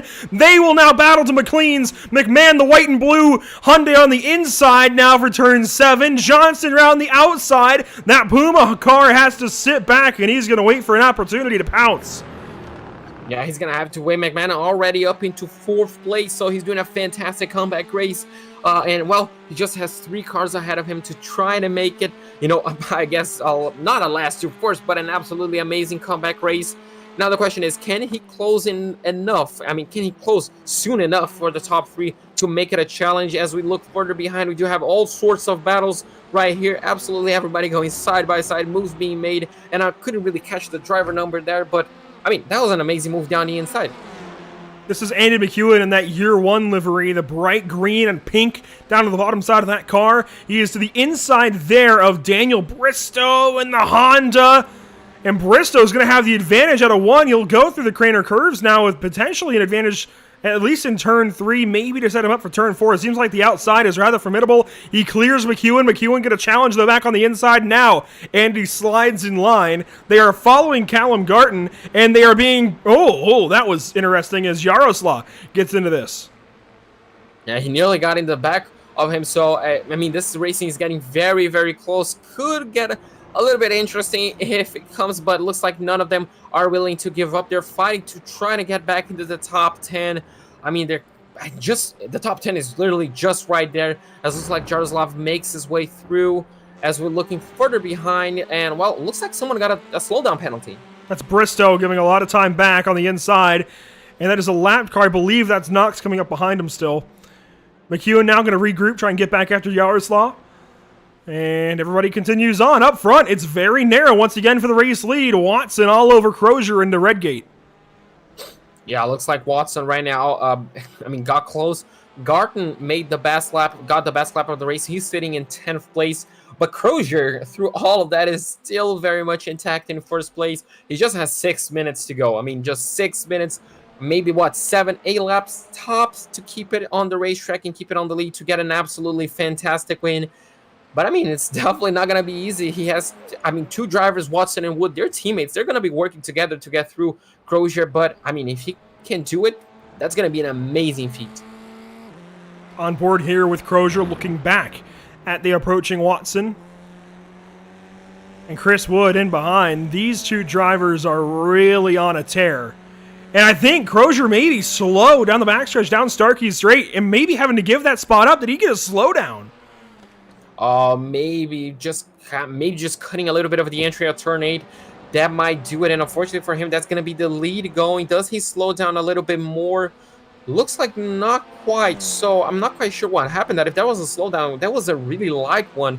And unfortunately for him, Watson is going to be taking the lead as McMahon in 4th place. Well, he's the fastest car on track. Sebula now goes fastest. Sebula is sitting back there in the 11th position as there's great battles throughout the entire field. Let's look at another one of them, one that we saw a little bit ago. And this is actually Callum Garton moving in behind now. Luke Kidsley and Mark Johnston as Nathan Davies has started to separate, and you can see Jaroslav in the distance in that orange Hyundai. Callum is going to try and find a way maybe for McLean's to try and challenge for the spot. Can he go down the inside of turn 7? He's Yes, kind of he's looking gonna at try. it. He's going to be going deep under braking, but not quite enough room there. Maybe, well, he's not going to be going down the inside of turn 80. Maybe just getting himself a good run out of turn 80 to the back straight. He clips the curb quite nicely, kind of just drifting a little bit too far away from the next apex. So might not happen on the chicane, but maybe down into turn 1 as they look further behind. Even more battles. This one is going to be between Honda Civics. How about for the amateur lead, Roger Morton in that black, white, and yellow Honda working down the backstretch. Glenn Humberstone in behind. Humberstone, a Pro-Am, will go on board with Glenn. You can see Lee Holmes even out front. Lee Holmes was challenging up front for the longest time in race 1. Now having to battle a little bit here with Wayne Douglas. This could be for a good little spot as Kidsley, I think, has just gone off, has lost a spot. Bristow goes on by. There's battles everywhere. Michael Seal loses a spot now to Scott Malcolm. Yeah, the battle's absolutely left, right, and center. If you just take a look at the ticker, you're going to be seeing those gaps shrinking quite down as we nearly go 3 wide into turn 1. Looks like both Audis are going to be making a move into that Honda Civic unless he tries to make it too wide. And, well, Andrew, I'm not surprised at this anymore. This is going to be amazing to watch. That was some contact there with Schill and Seal, and they are now following Scott Malcolm. Teammate to Crozier leading this, was leading this race. Watson's now in front. Oh, yeah, that's right. Crozier gave up the slowdown. This is how crazy this all is. It all mixes up in my mind, and we've got a battle for third as McMahon is advancing on Wood. Yeah, McMahon is trying to make that move around the outside. Looks like it's not going to be quite close. He tries to essentially get the better exit, but unfortunately gets kind of blocked on the entry of turn 9. Now, does he get a good enough run on the exit of 10 into the front straight? Will we see a move down into turn 1? He's going to be switching to the outside where there's plenty of room. Is he going to go deep under braking? Yes, he will. Will he try to stick around the outside? No. He's going to be trying the over and under, going down the inside into turn 2 right now. McMahon trying to get the third place from Wood. Can he get it a good enough run? Looks like he got it on turn 3 right now, going around the outside. Now he has the inside of turn 4. Around the inside, gets deeper under braking. Does he get a good enough run? Yes. Ooh. By the time being, he shuts the door on the 33, and that's how you get essentially the podium position, the final podium position, as Shepard's trying to find his way back. How about Adam Shepard right back in the top 5, challenging here for 4th? Does he have a run for Wood, maybe to Coppice? He's going to try. The block there from Wood takes that inside line. Now Shepard around the outside of Coppice, turn number 8. Loses a lot of time there. Is going to have a chance to slipstream down to turns 9 and 10. We are about to take 2 laps to go in race number 3 on the day. The interesting thing that I've noticed, it seems as though, at least per the listing, Crozier is affiliated with both Watson and Wood, and that battle earlier really then changes up in my mind with that information. They're both listed under Team Mad, but Crozier is listed under Team Mad Simortal, whereas Watson and Wood are just listed as Team Mad. As here we go, down to the red gate for the penultimate time. These two going at it. This is Shepard on Wood, crosses to the apex, tries to take the spot, can't do it yet. Yeah, can't do it. And he nearly cut the quarter to try get that over and under, but Wood absolutely parked it on the apex. Did everything he could. Shepard has to keep an eye open because look at it. Sharp is right behind him, the number 24, trying to make something work out of that Honda Civic. He got a good enough run on the exit of turn 4. He's going to be forced around the inside. Well, he's just going to be falling back in line right now, as looks like Shepard might be losing a bit of connection as he's blinking ahead of the number 24. The battle up ahead is kind of shaping, and just as this I was mentioning, looks like Crozier might be doing his best to defend from McMahon as they're going to enter the white flag at the exit of this straight. Look at the run that the number 66 got. He's going to be going side by side. Oh, the Audi does it a fantastic block. Oh, that's not going to be enough. The number 66 is going to be going down the inside. Are they going to make contact? Not quite, and that defense may have just guaranteed the win for his teammate, Adam Watson. White flag is out, presented by Tucson Sound Art. We'll look back at the battle for third or fourth as well here, as there is a battle for third. McMahon is swerving left and right, trying to find an opening on by the Simortal machine of David Crozier. That's his opening. Pops the curbing on the inside of Redgate. Now through the Craner curves. It is all Tom McMahon. He's got second spot. Absolutely perfectly executed move. Audi driver had absolutely no response to that. It looks like McMahon is going to be doing a fantastic comeback drive to finish in second place. Looks like the battle for fourth place is definitely not over yet. Look at the gaggle that we have. Essentially a 3-car battle. Ben Sharp could come out winning this battle. We've seen that happening plenty of times before. But looks like Crozier might not be done with McMahon just yet as well. Yeah, this is not over for second, third, fourth, fifth, sixth even. Second through sixth, all under a blanket as they'll work down to the chicane for the final time here at the Donington Park National Circuit for race number 3 of round 1 of BSRTC action. Through the final corner, it's all Adam Watson out front. This is the battle for second. Watson comes on through turn 10. He's going to win race 3 of round 1 at Donington Park. Across the line for second, it's McMahon, then Crozier. Wood, Shepard, Sharp, your top 6. Garton, then Sebula. Across the line comes Davies with a Pro-Am win. McEwen will come across in 11th. Bristow takes 10th.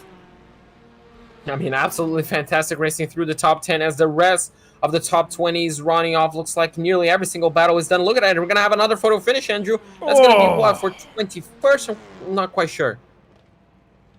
It's hard to say. We'll, I'm sure, find the deficit in the results and know that it was that battle. Still a couple of more cars coming to the line. Here's a look at some of them. Here comes Lauren Murray, Dale Bennison, James Neve in the 26th, the Gulf livery. Here's Jason Morris, Chris Knox. 1 lap down, has just taken the checkers, and there is Jason Morris across the line. So that wraps it up for race 3 of round 1. JP, let's catch our breaths. We've got a spinny wheel to activate. Let's do it. This spinny wheel could change a lot for the final race.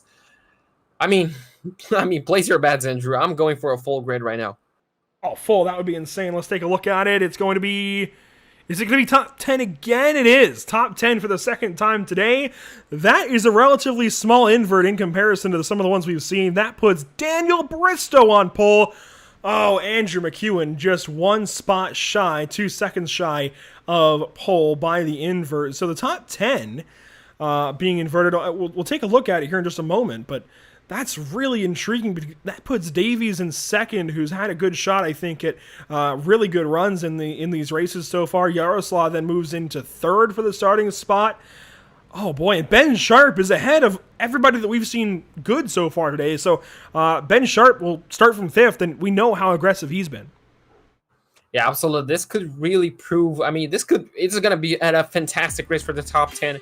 You know, it's going to be so interesting to see how these drivers will react, because obviously some of them are going to be going from, as I like to say, attack mode to defense mode. Now they're going to have to defend, and some others are going to be going the complete opposite, from defending to attacking. You know, and well, it's the final race. You might as well go for it to guarantee some points into the championship and guarantee, you know, just a good finish overall. It's been insane so far. Here's a look at the results. Adam Watson wins race number 3 of round number 1. McMahon 2nd, Crozier 3rd, Wood 4th, and Shepard 5th. That's your top 5. They will start 6th through 10th in opposite order. Ben Sharp will start 5th in race number 4. Solid 6th place effort, though, to collect some points for Ben, and I look forward to what he can do in this next race. Callum Reed Garton, they're in 7th. Yaroslav Sebula in 8th. Nathan Davies, again, I'm excited to see what that 555 can do from the outside of row number 1 for the next one. Daniel Bristow, though, will have pole. That's going to be a fantastic race for the top 10, and unfortunately for Andrew McEwen, he just missed out, as you mentioned, by 2 seconds. He's going to be starting off in 11th place. Wayne Douglas is going to be he's going to start and finish in 12th place. Mark Johnston in 13th place. Lee Holmes, unfortunately, in 14th place, just behind, less than 2/10, a bit more than 2/10 of a section, actually. Roger Morton is going to be finished off in 15th, ahead of Glenn Humberstone. James Goodwall is going to be finished off in 17th. Ollie Ricks in 18th. 19th is going to go to James Clark, ahead of Scott Malcolm. And, well, those two also had a pretty close run, less than 0.7 of a second.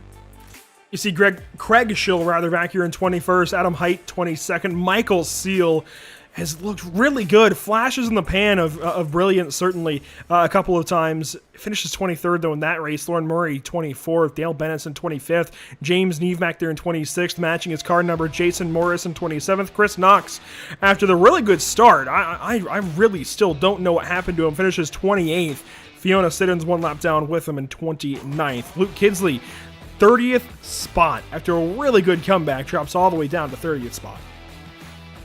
Unfortunately for him, he's going to be finished off 4 laps down. And while this page, unfortunately, quite a few casualties. Andrew Litter in 11 laps down in 31st. Lewis Beebe, unfortunately, that first lap collision, second lap collision that we saw, Andrew, that's going to be collecting 3 cars. Lewis Beebe in 32nd, Elliot Harper in 33rd, and Cole Hardy looks like in 34th place. Billy Thatcher as well in 35th place. All of them 12 laps down. Now we're going to have 4 drivers 13 laps down, starting with Rob Baker, Simon Robston in 37th, Rafal in 38th, 39th is going to go to Shane Piggott, and 40th place and last place, unfortunately, is going to go to Jamie Tonks. Points leaders now, after all of this, because we only had the 40 cars in this race. Points leaders now are Tom McMahon in Pro and overall, of course. Lee Holmes still leading in Pro-Am, but only by 2 points over Nathan Davies, so this is important for Nathan Davies in this next race. And Roger Morton still leading Amateur over Ollie Ricks and Craig Scheel, Fiona Siddons, and Dale Benison, your top 5 there. But Ben Sharp is up to 3rd in Pro standings. That's big then for Ben to try and take advantage of this next race. The starting spot of 5th is going to be good, and if he can hang on, it's going to be large for that number 24 car. We've got another race up on the way. Do not go anywhere. Quickly want to shout out our partners here at Pit Stop TV. Of course, Tucson Sound Art, Permanent Makeup and Cryo in Maine, Whiplash Media, and BAM Racing Videos. We've got more racing on the way from Donington Park.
Welcome back to the virtual Donington Park.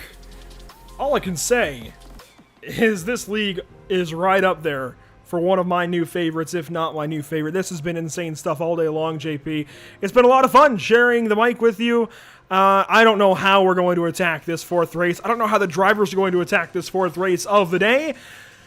15 more minutes to grab some more points, and we're inverting the top 10 once again. Yeah, it's been so much fun, and I'm thankful that you're doing this beside me, because this gets crazy. Sometimes my English goes out of the window because I cannot keep up with the amount of action. But, you know, this has been an amazing session so far, just like Tuesday. And, well, 15 more minutes to go, Andrew. 15 more minutes of action. Are we still going to have our voices 100% by the end of it? I'm not quite sure. I doubt it.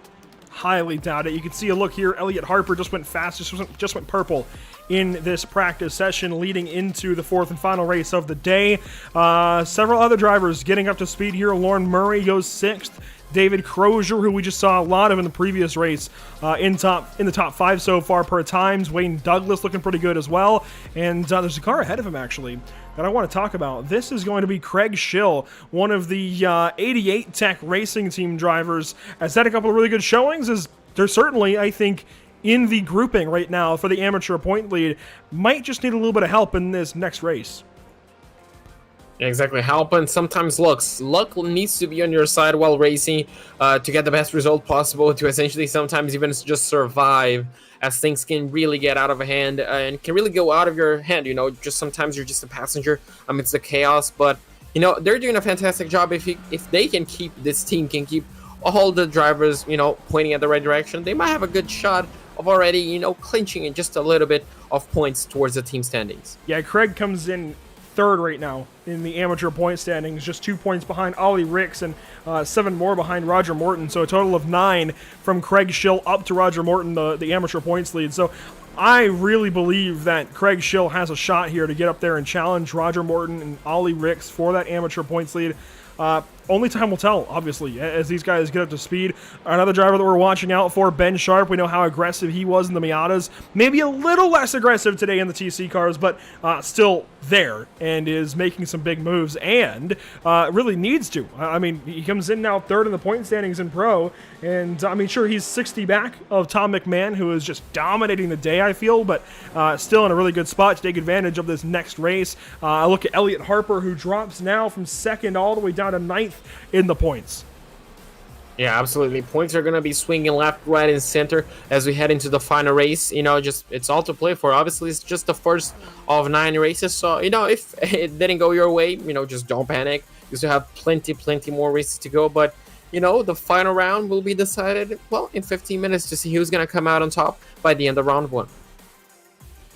Just one more look here at the Donington Park Racing Circuit, the national configuration. You can see through Redgate, of course, down the Craner curves, down to the old hairpin, Starkey's Bridge and such. And it's just a really simple but really exciting and honestly difficult course to get your hands on. It looks so simple. It's just a few bends left and right, no real sharp corners, but the elevation change and just the way you've got to attack each and every one of these corners, it really throws drivers for a loop, and has done so here today, did so on Tuesday afternoon and evening as well, and is going to do so one more time before we wrap this up for the one and only trip to Donington Park this season. Brands Hatch Indy next week. We'll talk more about the upcoming races here in just a little bit. We're waiting on the red and, of course, then the green lights to get this fourth and final race underway. Up front, it is Daniel Bristow on pole, Nathan Davies second by virtue of the invert of 10. Adam Shepard is still waiting to grid up. He's the only one that I see is waiting, and here we go. We're finally going to turn these boys loose. We're going to race out of turn 1, waiting on the green lights. Daniel Bristow on pole, Nathan Davies second. The clutches are dumped, and away we go.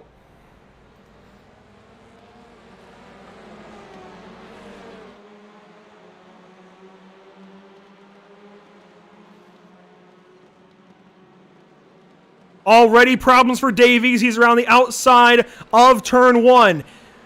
Bristow loses the lead. Now Yaroslav takes the lead down the Craner curves. Side by side for third, Callum Garden up the inside. Davies back to fourth. Ben Sharp in fifth. Teammates side by side. That's Wood and Watson. Sharp looks like he's not ready to give up third position for the time being. Absolutely perfect start for Jaroslav ahead. He's absolutely shooting ahead as we do have further battles back behind. Looks like... Oh, Watson up the inside there. Contact 3 wide. Oh my God, look at all of this. This is insanity. This is absolutely madness, but somehow everybody made it through that section as we're going to have more battles side by side as we head into the back straight away. This is going to be the time to make a few moves, and looks like we're already going to have a few of them. Who's going to come out on top between these two? Well, it's Nathan Davies around the outside into 9, now the inside for 10, but it's not enough as he's going to end up letting Callum Garton go on by, and Ben Sharp is going to take advantage. One car sideways. Oh my goodness, the control with these guys as they'll mix things up. Redgate, though, is going to look good for Ben Sharp. He's around the outside of Nathan Davies. This is for fourth. Ben Sharp doing absolutely everything he can. Looks like we're going to go 3 wide. Oh, just backs off at the last minute. And it looks like Ben Sharp got the position. They're still kind of side by side, not quite clear. There we go. The Honda Civic clears the Audi RS3. And, well, Ben Sharp is already up to 4th position. Unfortunately, Davies losing a little bit of touch, but he's still on the lead of his class. Looks like Sharp got caught a bit out of hand on the exit of turn 4. Will that force his hand to go defensive as they head into turn 7? Looks like not quite. So, well, this is going to remain unchanged as now Crozier is trying to get anything. Well, he looks like he's going to be going down the inside of turn 1 as we do have a few cars into the grass. That is Jamie Goodall losing a lot of time here around the outside now of McLean's. Lets a lot of cars by, but up front we continue on. Yaroslav Sebula leading this way. 12.5 minutes to go. Bristow second place. Then it's Callum Garton, Ben Sharp in third, and there's a mix-up here for 5th and 6th. Oh, David Crozier hard in the wall. Oh, and that's unfortunate. That might just be, that's raced over. Looks like the right rear suspension, the right rear wheel eventually has collapsed and, well, it's gone. So, unfortunately, battling for 5th place, and unfortunately, is going to be out of the final race. That had to be contact turning into the final chicane. Down the Craner curves now. McMahon right in behind Watson, Wayne Douglas in this battle as well. This is now for 6th, 7th, and 8th. As Ben Sharp is taken away from these guys, Nathan Davies is in between. Mark Johnston is behind him, and Scott Malcolm wraps up your top 10. Yeah, looks like the top 10 is still quite in one piece as well. McMahon is trying to put up a lot of pressure on Watson right now as we're looking on board. We were looking on board with Douglas. Looks like we're back on board with Ben Sharp. Not quite. No, this is going to be Watson, correct? McMahon challenging Watson. This will be down the Starkey straight. You can see Watson in the grass a little bit, maintains speed. That's what I love about these TC cars. They tend to just take a little bit of grass with no issue at all. Davies through the chicane. Yeah, sometimes you can just pretty much, I guess, pretend they're rallycross cars. Looks like these drivers are not losing a lot of time doing those. Obviously, don't break under grass because otherwise you're going to spin it. As we do have further battles behind. Looks like a few drivers navigating. We're going to go 2 wide as we head into the front straight. We might even see 3 wide situation right here. Almost 4. This is really good stuff just outside the top 10. Rob Baker is in. Oh, look at this. Side by side, 3 wide even into Redgate. They'll now work down the Craner curves. We're watching Billy Fletcher, Elliot Harper, who we've talked so much about, Lee Holmes, Luke Kidsley. Oh my good, look, Rob Baker contact, and oh, there goes Lee Holmes. And somehow he's the only one that spun around. I'm not pretty sure how he avoided all that contact, but somehow he did. Unfortunately, he's going to be losing quite a few spots, but look at this gaggle we have right ahead. This is Chris Knox in this battle with Michael Seal, Adam Height, Roger Morton, who we've talked a little bit about in the points battle in amateur. A lot to watch for within these guys. And Morton is trying to challenge Height. Can't do anything with it just yet. On board now with Morton. Yeah, absolutely fantastic race so far. It's just crazy, Andrew, how they can run so closely and yet not make contact. Looks like Jaroslav has a little bit of a problem up ahead. He's being challenged by Bristow, and Garton is not that far behind. So we're gonna have a 3-car battle for the 3-car battle for the lead. English almost slipped out. Garton takes the spot away for second. Now Bristow to third. 2 Hyundais and a Honda up front on your podium positions. Further back in the top 10, as that starts to sort out, and Davies still in 6th. There we go, side by side down to the old hairpin. Contact there! Oh! Drifting, Johnston and Douglas hang on to it. That's one of the best part of the CCR. Those saves are absolutely amazing. You could not have done that on the GT3, but on the TC, well, they're possible. Oh, look at this dive bomb, and somehow it worked. Well, quite on entry, he got the switch under and over, and they're gonna go side by side up the hill into turn 8. Can the move be done? Yes, looks like the move is completed. What a battle. Scott Malcolm is sitting back and watching all of this from his 10th place position. And Scott's been kind of sitting around that spot most of the day. I noticed that in another race earlier on. So another pretty solid effort here out of Scott Malcolm, just quietly collecting Pro-Am points. And now, I think, has trouble from Craig Schill. I talked about Craig Schill being one to watch potentially in this race. Here he is, 11th place. Yeah, he's doing a fantastic job so far. He's the leader of his class, if I'm not mistaken. Yes. And he has quite a bit of a gap to the 2nd place. So, doing exactly what he needs to do, just survive and try to capitalize on anybody's mistakes. Yeah, I mentioned Roger Morton. He is 2nd place right now. He's the points leader coming into this 4th race of the day. But Roger Morton is the 2nd amateur driver on track right now to Craig Schill. And this is a lot of points that Craig is looking at making up. I mean, he's 10, 11 positions ahead of Roger at the moment. This would be really, really good if Craig can hang on to it for the 88 Tech Racing team in the number 982. And really, these are the best battles in the top 10. Right at the bottom of the back 10, top 10 rather, as Scott Malcolm and Wayne Douglas start to get just a little bit closer. Yeah, the top 10 is, this is a battle essentially for 7th place, as it looks like we do have 2 teammates. I'm not quite sure if they switched positions, but, well, 2 teammates leading this small pack of 5-6 cars that we have. But, Well, this actually, is just that's gonna get a crazy. lapped car in between. That is, so Watson is the 2nd of the 2 red and yellow cars. The first one is the number 30 of Chris Wood, who is 1 lap down. In all of this mayhem, has lost a lap and is kind of rejoined in with these guys, but 1 lap down. So he could swap here with Adam Watson to kind of help protect for his teammate. Watson, though, is in 7th. There's not a whole lot of reason to do that, I think. Yeah, but if Wood has the pace, he might just be pulling his teammate, just giving him an extra tow, and just helping him out. But looks like his teammate has a lot of company right behind. Look at him under pressure. It looks like we do have a car going into the grass. Oh, we have another one. That was Scott Malcolm way off. Somebody we were just praising a moment ago for the Simmortal Team Mad UK, number 531. Gets back on track, loses 1 spot, though, as Craig Schill then takes that spot away and is challenging Wayne Douglas. Man, the storylines are just building themselves right now. Isn't that amazing to see an amateur driver on the overall top 10 and battling essentially for top 9 at this point? Oh, yeah, it is. This is a battle down to the chicane, it looks like, as Johnston tries to find a way by Watson. 6.5 minutes to go. Yaroslav Sebula is still leading this race, but not by much. There you see Callum Garton right back on his bumper. Can Yaroslav hang on to this one? 2/10 the gap. Yeah, 2/10. He has to keep it up. Looks like there's a lapped car approaching. They're approaching a lapped car, so that could play a big factor in this battle for the lead. The number 78 has to, again, soak up all the pressure, make sure he doesn't make mistakes. Small mistakes like that can add up.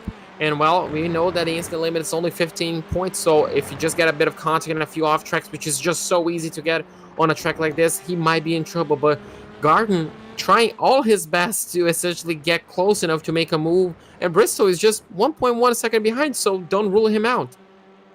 Yeah, if these two start tangling, Daniel Bristow's right back in this race for the win.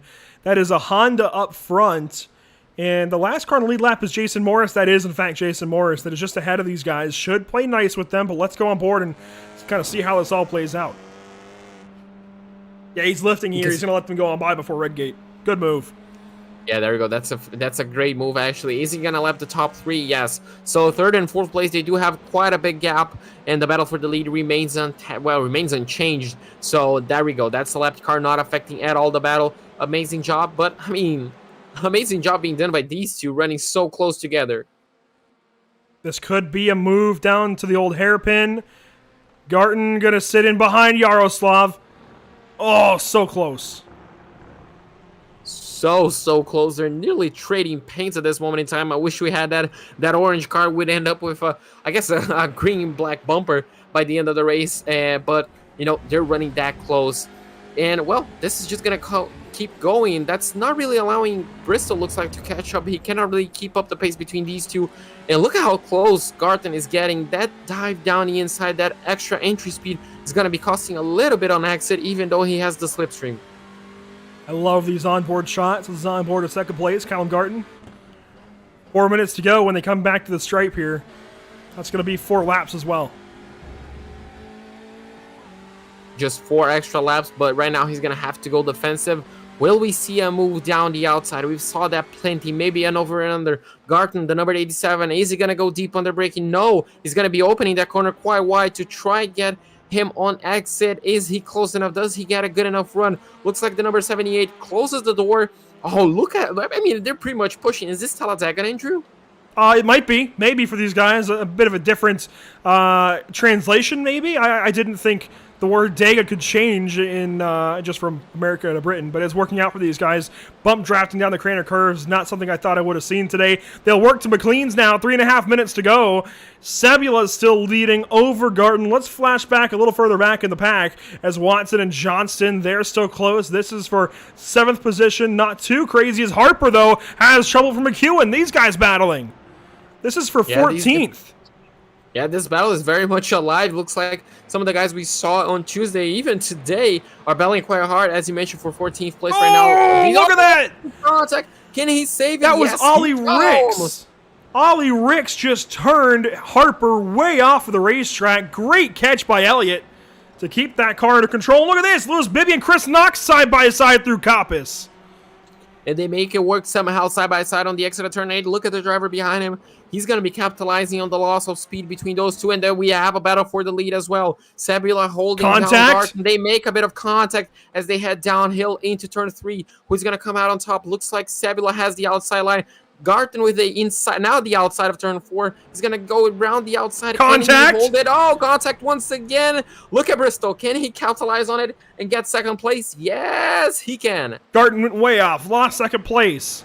Sebula still trying to hang on. There's the move for the lead. Bristow up the inside. No contact. Amazingly, I don't know how they didn't touch. They'll come over Coppice. The flashing there from Garton. He's not at all impressed with Yaroslav's defense. The battle now for second. Callum Garton all over the back end of Daniel Bristow. Bristow is going to be trying to make that Civic go into the top step of the put. Oh! Kind of just makes... Up the inside. Oh! Garton goes really deep on the braking, goes down the inside, hops to the first curve. Looks like they make a bit of contact. That's going to force Bristol, looks like, to cut the second chicane. So looks like frustration might be settling in into some of these drivers because the moves are getting kind of crazy.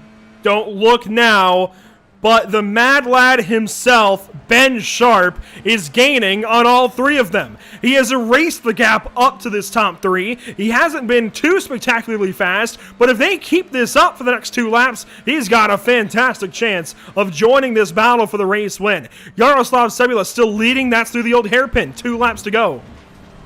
There's only 3 sets of people there that are absolutely enjoying this battle. Us, obviously, this battle for second place is absolutely amazing. Sebula ahead as he can drive away and Sharp behind because he can close that gap down. So if these two keep battling, they're only helping those 3 kind of people.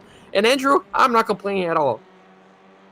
No, but you know who was complaining a bit ago was Garton. I think he's calmed down a little bit of space now, and it's going to be tough for him to get back up to Sebula, but this final lap is going to be chaos between these two and I say if Garton can erase the second gap up to Yaroslav. He's done so before, makes up 10ths through the chicane, now a half second back. Oh, this is going to be interesting. Look at the flashlight. He's trying to get into Sebula's head. Bristol right behind in 3rd place. Don't rule him out just yet. Look at this aggressive move. He's just feeling the mirror of Sebula, trying to make sure he knows. He keep looking in the mirror because I'm going to be going for a dive. He just wrote himself out. Look at how wide he went. Yeah. Unfortunately, his exit out of turn 1 was really bad. He might just fall under pressure from Bristol right behind. Sebula gets a little bit of breathing room. He might be feeling the pressure. The gap is fluctuating out quite a lot. Can he keep it on the road with just less than half a lap to go? This is the white flag, presented by Tucson Sound Art. They're coming up on a lap car through McLean's. Coppice next, then the chicane after the Starkey Straight. Just a couple more opportunities here for Yaroslav Sebula to wrap up a race win. This is race number 4 of round number 1 of the BSRTC Winter Series. To the inside of the lap car goes Yaroslav Sebula. He's going to try and wrap up this win, but not if Callum Reed-Garton has anything to say about it. Down to the final corner, he's going to launch to the inside of the lap car, but it's not going to be enough, and Yaroslav gets the win. Absolutely amazing drive by him. He makes sure he soaked up all the pressure. Garton comes down in second place. Bristol somehow makes it on the final, on the checkered flag sideways. Sharp is going to be finishing 4th. McCannon in 5th. Davis is going to be winning his class just as Watson and Johnston finish off in 7th and 8th. Douglas and Malcolm finishing off the top 10. There's Craig Schill. That's an amateur win for him. He was flashing across the line. Michael Seal, the other car flashing. McEwen just ahead of him. What a race as the rest of the top 10, top 30 riding off as we do have a few battles looks like being settled in. Andrew, the craziest race of them all? I don't know. That's a great question. I don't know if you can quantify how crazy that race was, really. I mean, that was just perfectly insane in all the right ways. I mean, those words, I guess, fit perfectly. Crazy in all the perfect ways. I'm out of breath. I mean, this was just so crazy. That was really, really insane. I'm still just taken aback by everything we just saw in that race. I still can't believe it. Me as well. I mean, what a set of 4 races. I mean, who would have thought that 4 short races could have been so exciting? I mean, what a championship we have, Andrew, for the next 8 weeks. We'll see if any drivers want to come up and get some interviews with us in just a few moments, but we do want to go ahead and work through our results from race number 4 of round number 1. And it's just absolute triumph for some and heartbreak for others. Here's a look at your top 10. Yaroslav Sebula comes across for the race, win by just over a half second to Callum Reed-Garton. What a rally by Callum to get so close, yet so far away. Daniel Bristow, 3rd, kind of throws the car across the line in a spin. Ben Sharp, 4th. Tom McMahon, 5th. Nathan Davies, 5th. Really good race, I think, from Davies. Not a great start, but rallied back for 6th. Adam Watson, 7th. A lot of great points there. Mark Johnston, 8th. Wayne Douglas, 9th. And Scott Malcolm wraps up a top 10. Amazing job by the whole top 10. Rob Baker is going to be finished off in 11th place ahead of Craig Schill, our amateur winner. I mean, what a race for him as well. Billy Fletcher is going to be finished off in 13th place ahead of Andrew McEwen in 14th. 15th is going to go to Michael Seal. Lewis Bibby is going to be finished off in 16th, just ahead of James Neve in 17th. Chris Knox is going to be finished off in 18th place ahead of Elliot Harper, and Ollie Ricks in 20th is going to round off our top 20. Finishing 21st, it's Roger Morton. So Ollie Nix, Roger Morton, a couple of the guys that were battling for points, I think are now going to drop potentially to 2nd place, second and third in the amateur points. They finished 20th and 21st respectively. Adam Height there in 22nd. Jamie Goodall, we saw a bit of him. He finishes in 23rd. Lee Holmes, 24th. Lauren Murray, 25th. Carl Hardy, 26th. That is James Clark, Simon Robson, Dale Bennison, and Fiona Siddons right back there in the 30th spot.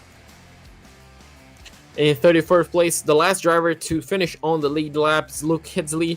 He finished off ahead of Andrew Litter in 32nd place. 33rd place is going to go to Jason Morris. Chris Wood in 34th place. Adam Shepard, unfortunately, another not so great race by him in 35th place. Now we jump to 11 laps down, both for Shane Piggott and David Crozier, and 13 laps down, unfortunately, for Glenn Humberson and Rafal in 39th place. And Andrew, that's going to be the 39 drivers that took the checkered flag. Right around 40 cars all day. I think 41, 40, 40, and 39 are the race numbers car numbers for each race. We've already got one driver waiting to talk to us, and JP, after all of that, I'll let you go ahead and talk to our most recent race winner in all of this, Yaroslav Sebula. I mean, I'm excited to talk to him. And Yaroslav, I mean, I'm pretty sure you're excited too. Your heartbeat must be racing. How exciting was it on this final race? Hello, guys. Yeah, it was very exciting. Actually, all of those 4 races was pretty exciting, I have to say. So yeah, it was a hard racing, I suppose. And how would you rate your 4 races? How would you, I mean, if you could shorten in like 2 sentences each and every single race today, how would you do it? A good bit of luck and a little bit of unluck in race 2. Perfectly balanced. Yeah, overall it was like, I think I had a good pace. I had a good race 1, although I made a few mistakes. I had a terrible race 2. I think we had like an racing incident over there, and I couldn't reach the finish line. And then I had a really good race 3 where I think starting from 35th, I managed to finish 8th, but that was pure luck because I saw so many cars crashed on my way. And then we had a really good race 4, so yeah, pretty happy. I mean, you should be. Obviously, you won the final race. You're going to go home, I guess, the happiest driver. And, I mean, talk us through that battle that you had throughout the race. We saw some flashing headlights, and we want your view on it. I mean, I guess you were just defending, but, I mean, how difficult was it to keep some of these cars behind? It was very difficult because, there's loads of draft in this car. And also, I'm pretty new to TCR cars. Well, I used to drive TCR before, but I am still not very good at saving the tires, so I think I have to work on it. So it was really hard and tough on that corner to keep too wide clean as possible. I didn't actually see the replay yet, and so I'm not 100% sure yet if it was just a racing incident or it was my fault, or very hard to say for me now at the moment. But I was trying to keep it okay from my side, but obviously we had the contact. But I suppose that if you're attacking on the outside on that place, this is kind of a risky move as well. So yeah, I was trying to do it all right, but it was really hard because my tires were gone as well, and after you cut the corner. There is a bit of gravel as well, so and it's kind of bumpy as well. So yeah, it was difficult for me to keep it too wide. I suppose that he wasn't happy from that move. This is why the flashing was. But I guess I don't know. We will see. Maybe stewards will decide who actually won the race. I don't know. Yeah, absolutely. Obviously, things can change after the race is finished. But at the end of the day, that's racing. It happens. Contact happens all the time. But I mean, as I mentioned, you won race 4. You're gonna come out the happiest driver. And with that, who do you have to thank? Who do you have to shout out for your result? The Semper Racing team, and they helped me a lot with few things about how to drive TCR car. But biggest shout out I think to all the organizers and for a BSR community and Pit Stop television as well, because I think you made a really, really good job and hard work behind the scenes, I suppose. So yeah, thank you for that, because of you guys we can have a nice, enjoyable Thursday evening, full of emotions, and I think this is why we do sim racing. Well, thank you for that, and I mean, I'm speechless, and thank you for the kind words, but with that being said, I'm gonna leave you to enjoy the rest of the year, actually, with being New Year's tomorrow, and I hope I can talk to you in Brands Hatch next week. Yes, I hope so as well, so Happy New Year to everyone as well, and thank you. Well, thank you. And Andrew, that was our race 4 winner, Jaroslav Sabula. He sounds pretty happy. I mean, why shouldn't he be? He won race number 4. Yeah, really good day there from Jaroslav. We'll move things down to somebody else who I think is really very much worth talking to in the amateur category. Picks up the amateur win in race number 4 for 88 Tech Racing Team Craig Schill. Craig, it was kind of a comeback right there. You came into this last race of the day, third in points, 9 points back of Roger Morton, and you leave with a lead. That was hard work, I'm not going to lie. Enjoyable, but hard work. And you start this race off from 21st. You climb methodically up toward the top 10, and a lot of moments there late. What was that like in the waning moments of this fourth race, trading paint? To be fair, I didn't actually know where I was until probably about 5 minutes from the end. I zoned out and was just making sure that I got every apex and I got my exit speeds up, and I'll put it down to a bit of luck that some of the top lot have unfortunately crashed out. But yeah, I'll put it down to a bit of luck. I've been struggling with this car. Hey, better to be lucky than to be good, right? You get almost a top 10 overall, and for amateur, with the competition stacked up, that's pretty impressive. How, as an amateur driver, do you attack these 4 15-minute races each week? That's a lot to go through. You said it yourself, you were kind of in zombie mode a little bit, just going through the motions. How do you attack these races? How do you prepare? Lots of practice, I'm not going to lie. I try and put in at least 100 laps or more if I can. Just to get used to, especially with this car, because I have been struggling with this car. I know the circuit pretty well. I know it like the back of my hand, really.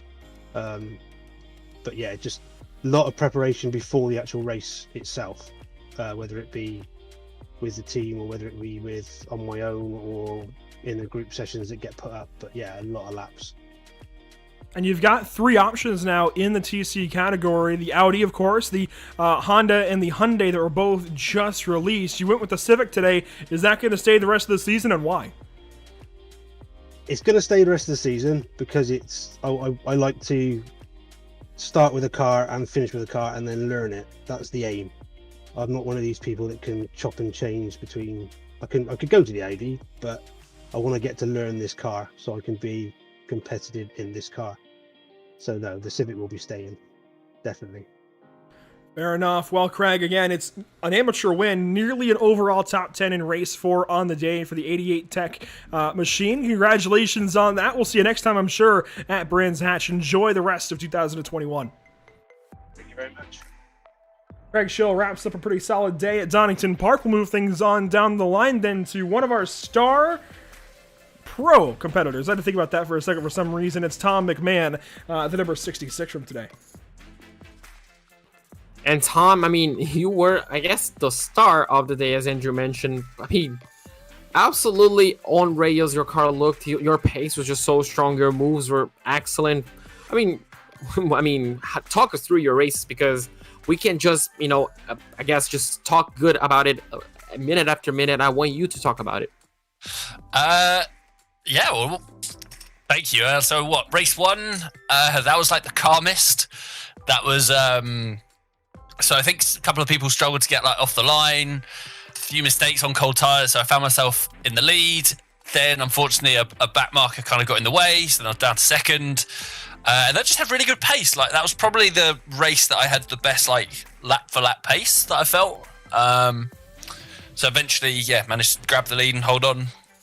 Won that. And then just from like experience from like other leagues where like reverse grids are always like chaos, so you've got to just try and it's that fine line of like being forceful but also kind of making sure you survive and all that kind of stuff. So they were my main goals, like, so what, second and fifth.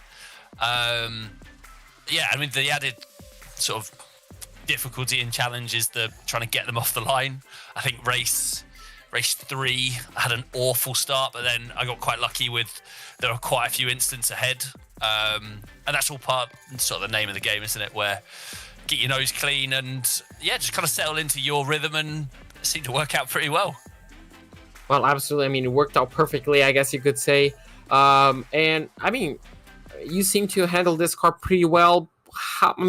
Why did you choose the Elantra? Was there anything to do with it? Was it just a new car you wanted to try? What made you pick it over the Audi and the Civic? So I've never driven the Civic. I haven't driven the Audi in ages.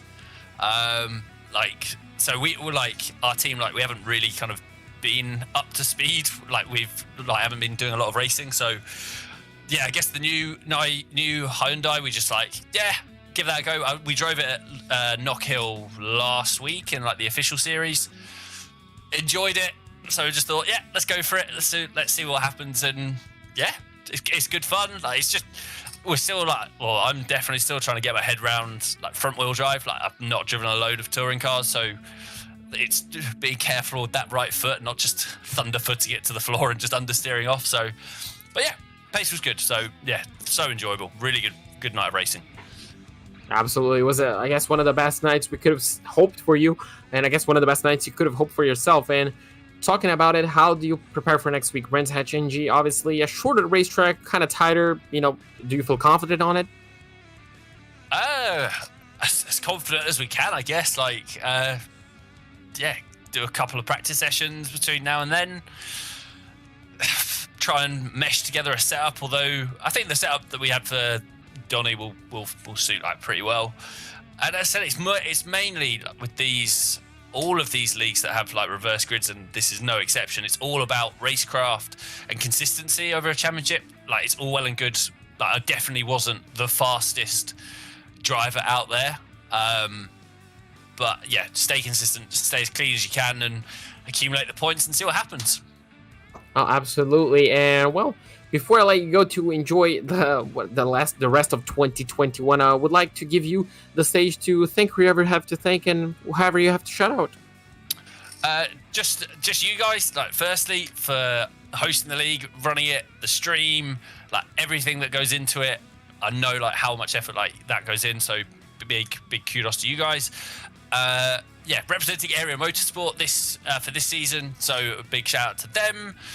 And yeah, and hi mum, we'll go with that. If mum's watching, she probably isn't, but there you go. But no, thanks to you guys. Well, thank you, and I'm pretty sure if she was watching, this is quite a classic. But with that being said, I'm gonna let you go enjoy New Year's Eve, and well, I hope I can talk to you next week again. Nice one, cheers guys. Well, Andrew, that was Tom McMahon. I mean, one of the stars of tonight's show, I guess. Absolutely, he was. A lot of really good laps out of that number 66 and a lot of great battles as well. We'll move on down the line to one of the other amateur competitors. In fact, came into this fourth race with the points lead. Roger Morton, he ended up on the far side on the exit of this fourth race. What happened out there? I don't really know, really, but I've loved it, every bit of it. Been so much fun. Yeah. We'll go for it, won't we, and carry on for the rest of the season. Just finishing making points and that. You don't have to win them all to be the championship winner, and do you? Yeah, certainly not. You can get by with a lot of points racing, as they used to say in the NASCAR series. Let's talk about the car choice, though. We've seen a lot of Hyundais around the field. You're in a Honda Civic. Why? It's because I'm a tight ass and I can only afford to buy one car, and that was the one I chose, so I've stuck with it. But having said that, I've loved driving it. I used to hate Audi. I used to do a bit in the Audi, and I just got to a point where I don't like this. It's not for me. I bought this Honda, and I've just sort of fell in love with it. The only thing you get is like the sausage curbs on the last chicane. It just throws you off big style. You've just got to be wary of that. Once you've got that in your head. It's a fun car to drive. I love driving it. So fully immersed now in this amateur points battle, how do you attack Brands Hatch next week at Alton Park for round 3? Just flat out, as fast as I can. Yeah, just go for it. Really, yeah. I'm loving it. Loving every minute of it. Yeah, I really enjoy it. So hopefully, I've managed to keep out a lot of the big incidents. As long as I can keep out of the way for the rest of the season, I think I'll do all right at the end of it. And hey, we see some partners on the side of that car. Safeguard. I think I see a clothing brand on there. Tell us about those. Yeah, so Result Clothing is our sponsor. So they have a few teams. So obviously, for this particular car, we have the Safeguards by Result. So they basically deal in the safety gear of what you wear and that. And then we've got another team in this league as well, which is Spyro by Result, which Dale and Andrew are both racing, which is another part of the Result Clothing team. Yeah, there's quite a few of us in total that race in very different leagues and stuff. But yeah, it's so me and Carl are in the Honda. Like you said, there's not many people that like racing Honda, so I sort of had to drag him into it, sort of thing, in a way. Otherwise, I would be on my own. Hey, But, fair enough. no, Fair enough, Love buddy. it. It's a really good day of racing for you at Donington Park. Great talking to you. Great to watch you out there, and hopefully we'll see a whole lot more of you at Brands Hatch next week. how are you finding it? Oh, man, it's been fantastic. JP and I have been thrown for a loop in the best way possible. It's been insane in the best way possible. There's too much action to cover almost, and yeah, it's just been mental. Good. Hopefully you enjoy the rest of the season. Oh, absolutely. We certainly will. Looks like JP actually kind of dropped out, but we'll carry on at the end of this. Roger, thanks so much. No worries, mate. But it does look like JP Costa, unfortunately, falling victim to internet gremlins. We'll go ahead and wrap this show up, though. It's been a lot of fun, seriously. And Roger asks there because he was actually the one that got us in contact with the British Sim Racers, and we owe this partnership in large part to Roger Morton. And seriously, thanks so much, Roger. When you go back and watch this, thanks so much for I guess prompting this connection. This has been so much fun getting these races in, just witnessing all of this action. It's been so insane. We've got a lot of upcoming broadcasts here on Pit Stop TV. We'll take a look at them right here. We talked about them earlier in the day, but seriously, these are some fun broadcasts coming up. The next two especially, I think, are going to really add to a lot of the flavors here on Pit Stop TV. Of course, the Superior Class Auto Racing Grid Sports Car Championship. Say that 5 times fast. They've got GT1 cars at Canadian Tire Motorsport Park. And to all of you Brits out there from the British Sim Racers group, if you guys are interested in joining another road racing series on the channel, hey, that would be the one for you. I know it's a little bit late for you guys, 5 hours late probably, but it's still a whole lot of fun. And if you can swing it, I would highly suggest doing so. You can still get in contact with Steve Singer and join the series today. Just let us know at Pit Stop TV and we'll get you in contact and make that happen. Monday evening, it's the Volusia Speedway Park for the BRP iRacing Series. Race number 9 of 14. Points battles are coming to a precipice, and you've got to catch this dirt racing action, even if it's after the fact for you guys over in UK time. Might be a little bit late for you guys, I understand. Go ahead and watch the replays from some of the recent races. Kokomo was a lot of fun. USA even before Christmas. It's just been insane over there as well. A lot of great battles, a lot of great drama, a lot of great rivalries popping up in the BRP iRacing Series. And of course, we'll roll back around and pick you guys up here with the British Sim Racers with the MX-5s on Tuesday, 8 p.m. UK, 3 p.m. Eastern here in the United States. At 12 on the West Coast, 12 noon on the West Coast of the United States. It's going to be a lot of fun. A lot of great stuff coming up. We've got more action on Tuesday. Looks like we're going to have a double. We'll tell you more about that later on. But yeah, a lot of really great racing on Pit Stop TV throughout the entire month of January 2022, which leads me to my next thought. Of course, I do want to remind everybody to follow us on social media here at Pit Stop TV, but this is it for 2021. And if you had asked me at any point in 2021 if I thought I'd be ending the final broadcast solo, the answer would have been no. However, it's been a lot of fun, and so many people have lent their voices, lent their efforts, lent their talents to Pit Stop TV throughout the course of this year. I wasn't actually at all prepared for this, but we're going to go ahead. Of course, myself, Andrew Cardinale the fourth, do plenty around here, but really the props have to go to guys like Emerson Arden, Trey Shuttlesworth, who produce and commentate, do so much social media. They are really why we're still around. Of course, JP Costa has been here for all of this road racing, has done a fantastic job of it. English is not his first language, and he still knocks it out of the park each and every broadcast. We've had Eric Brennan on for a lot of shows. He always does a fantastic job bringing his real expertise to the sim and helping us elevate our product. Of course, names like Trey Patton might ring a bell, Jacob Zala. Man, I gotta think here. Devin Zimmerman, even. Of course, Joe Donahue, a fantastic job for the BRP iRacing Series, and the others that he's able to join in on. The list goes on. Andrew Jarvis was a part of things here in 2021. Seriously, the list goes on. Caleb Gladney joined us midway through the year. Love working with him, both in the real world and here on iRacing with these Pit Stop TV broadcasts. Seriously, I think Cole Freilich was on for a few. It goes on and on and on, and the effort does not go unnoticed. And especially for for me, spending late nights getting things sorted and being able to have all the support that I have from everybody here at Pit Stop TV and all of the fans and all of the leagues, all of the drivers, the series, the partners. It's just really, really special to have everybody's support here at Pit Stop TV, just trying to make it here in this sim racing scope. Edward John Schurer joining lately here at Pit Stop TV, got his first broadcast in on Monday night. Hayes Booth, of course, a part of things. Jacob Baticki, even some of the behind the scenes stuff. Vincent Cortez at one point. Zach Lindgren has done a lot of work for us this year. So a lot of great people have done a lot of great things here at Pit Stop TV, and all of it has been fantastic. None of it goes unnoticed. If you are interested in potentially getting into Pit Stop TV for 2022, I have great news for you. You can join myself and JP Costa in future broadcasts by emailing me at andrew@pitstoptv.com. We'll get you all sorted out and into the lineup for future broadcasts. I do want to thank, of course, all of our partners here at Pit Stop TV, Permanent Makeup and Cryo in Maine, Whiplash Media, BAM Racing Videos, and, of course, as you see on the left side of your screen, Tucson Sound Art, presenting partner of each and every white flag on Pit Stop TV. It's been a properly good year of racing here on the channel.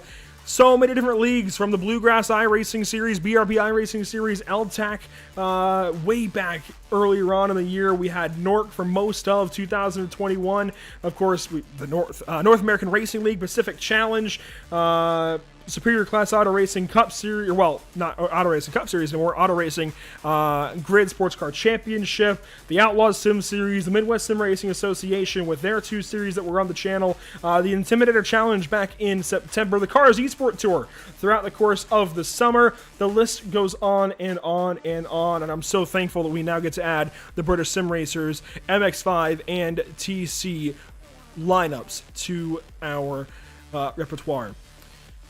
Once again, thank you so much for tuning in here at Pit Stop TV. I've been Andrew Cardinale IV. JP Costa has been alongside. Unfortunately, internet gremlins taking him out of the closing of this broadcast, but we thank you so much for tuning in, and we will see you next time. Good night.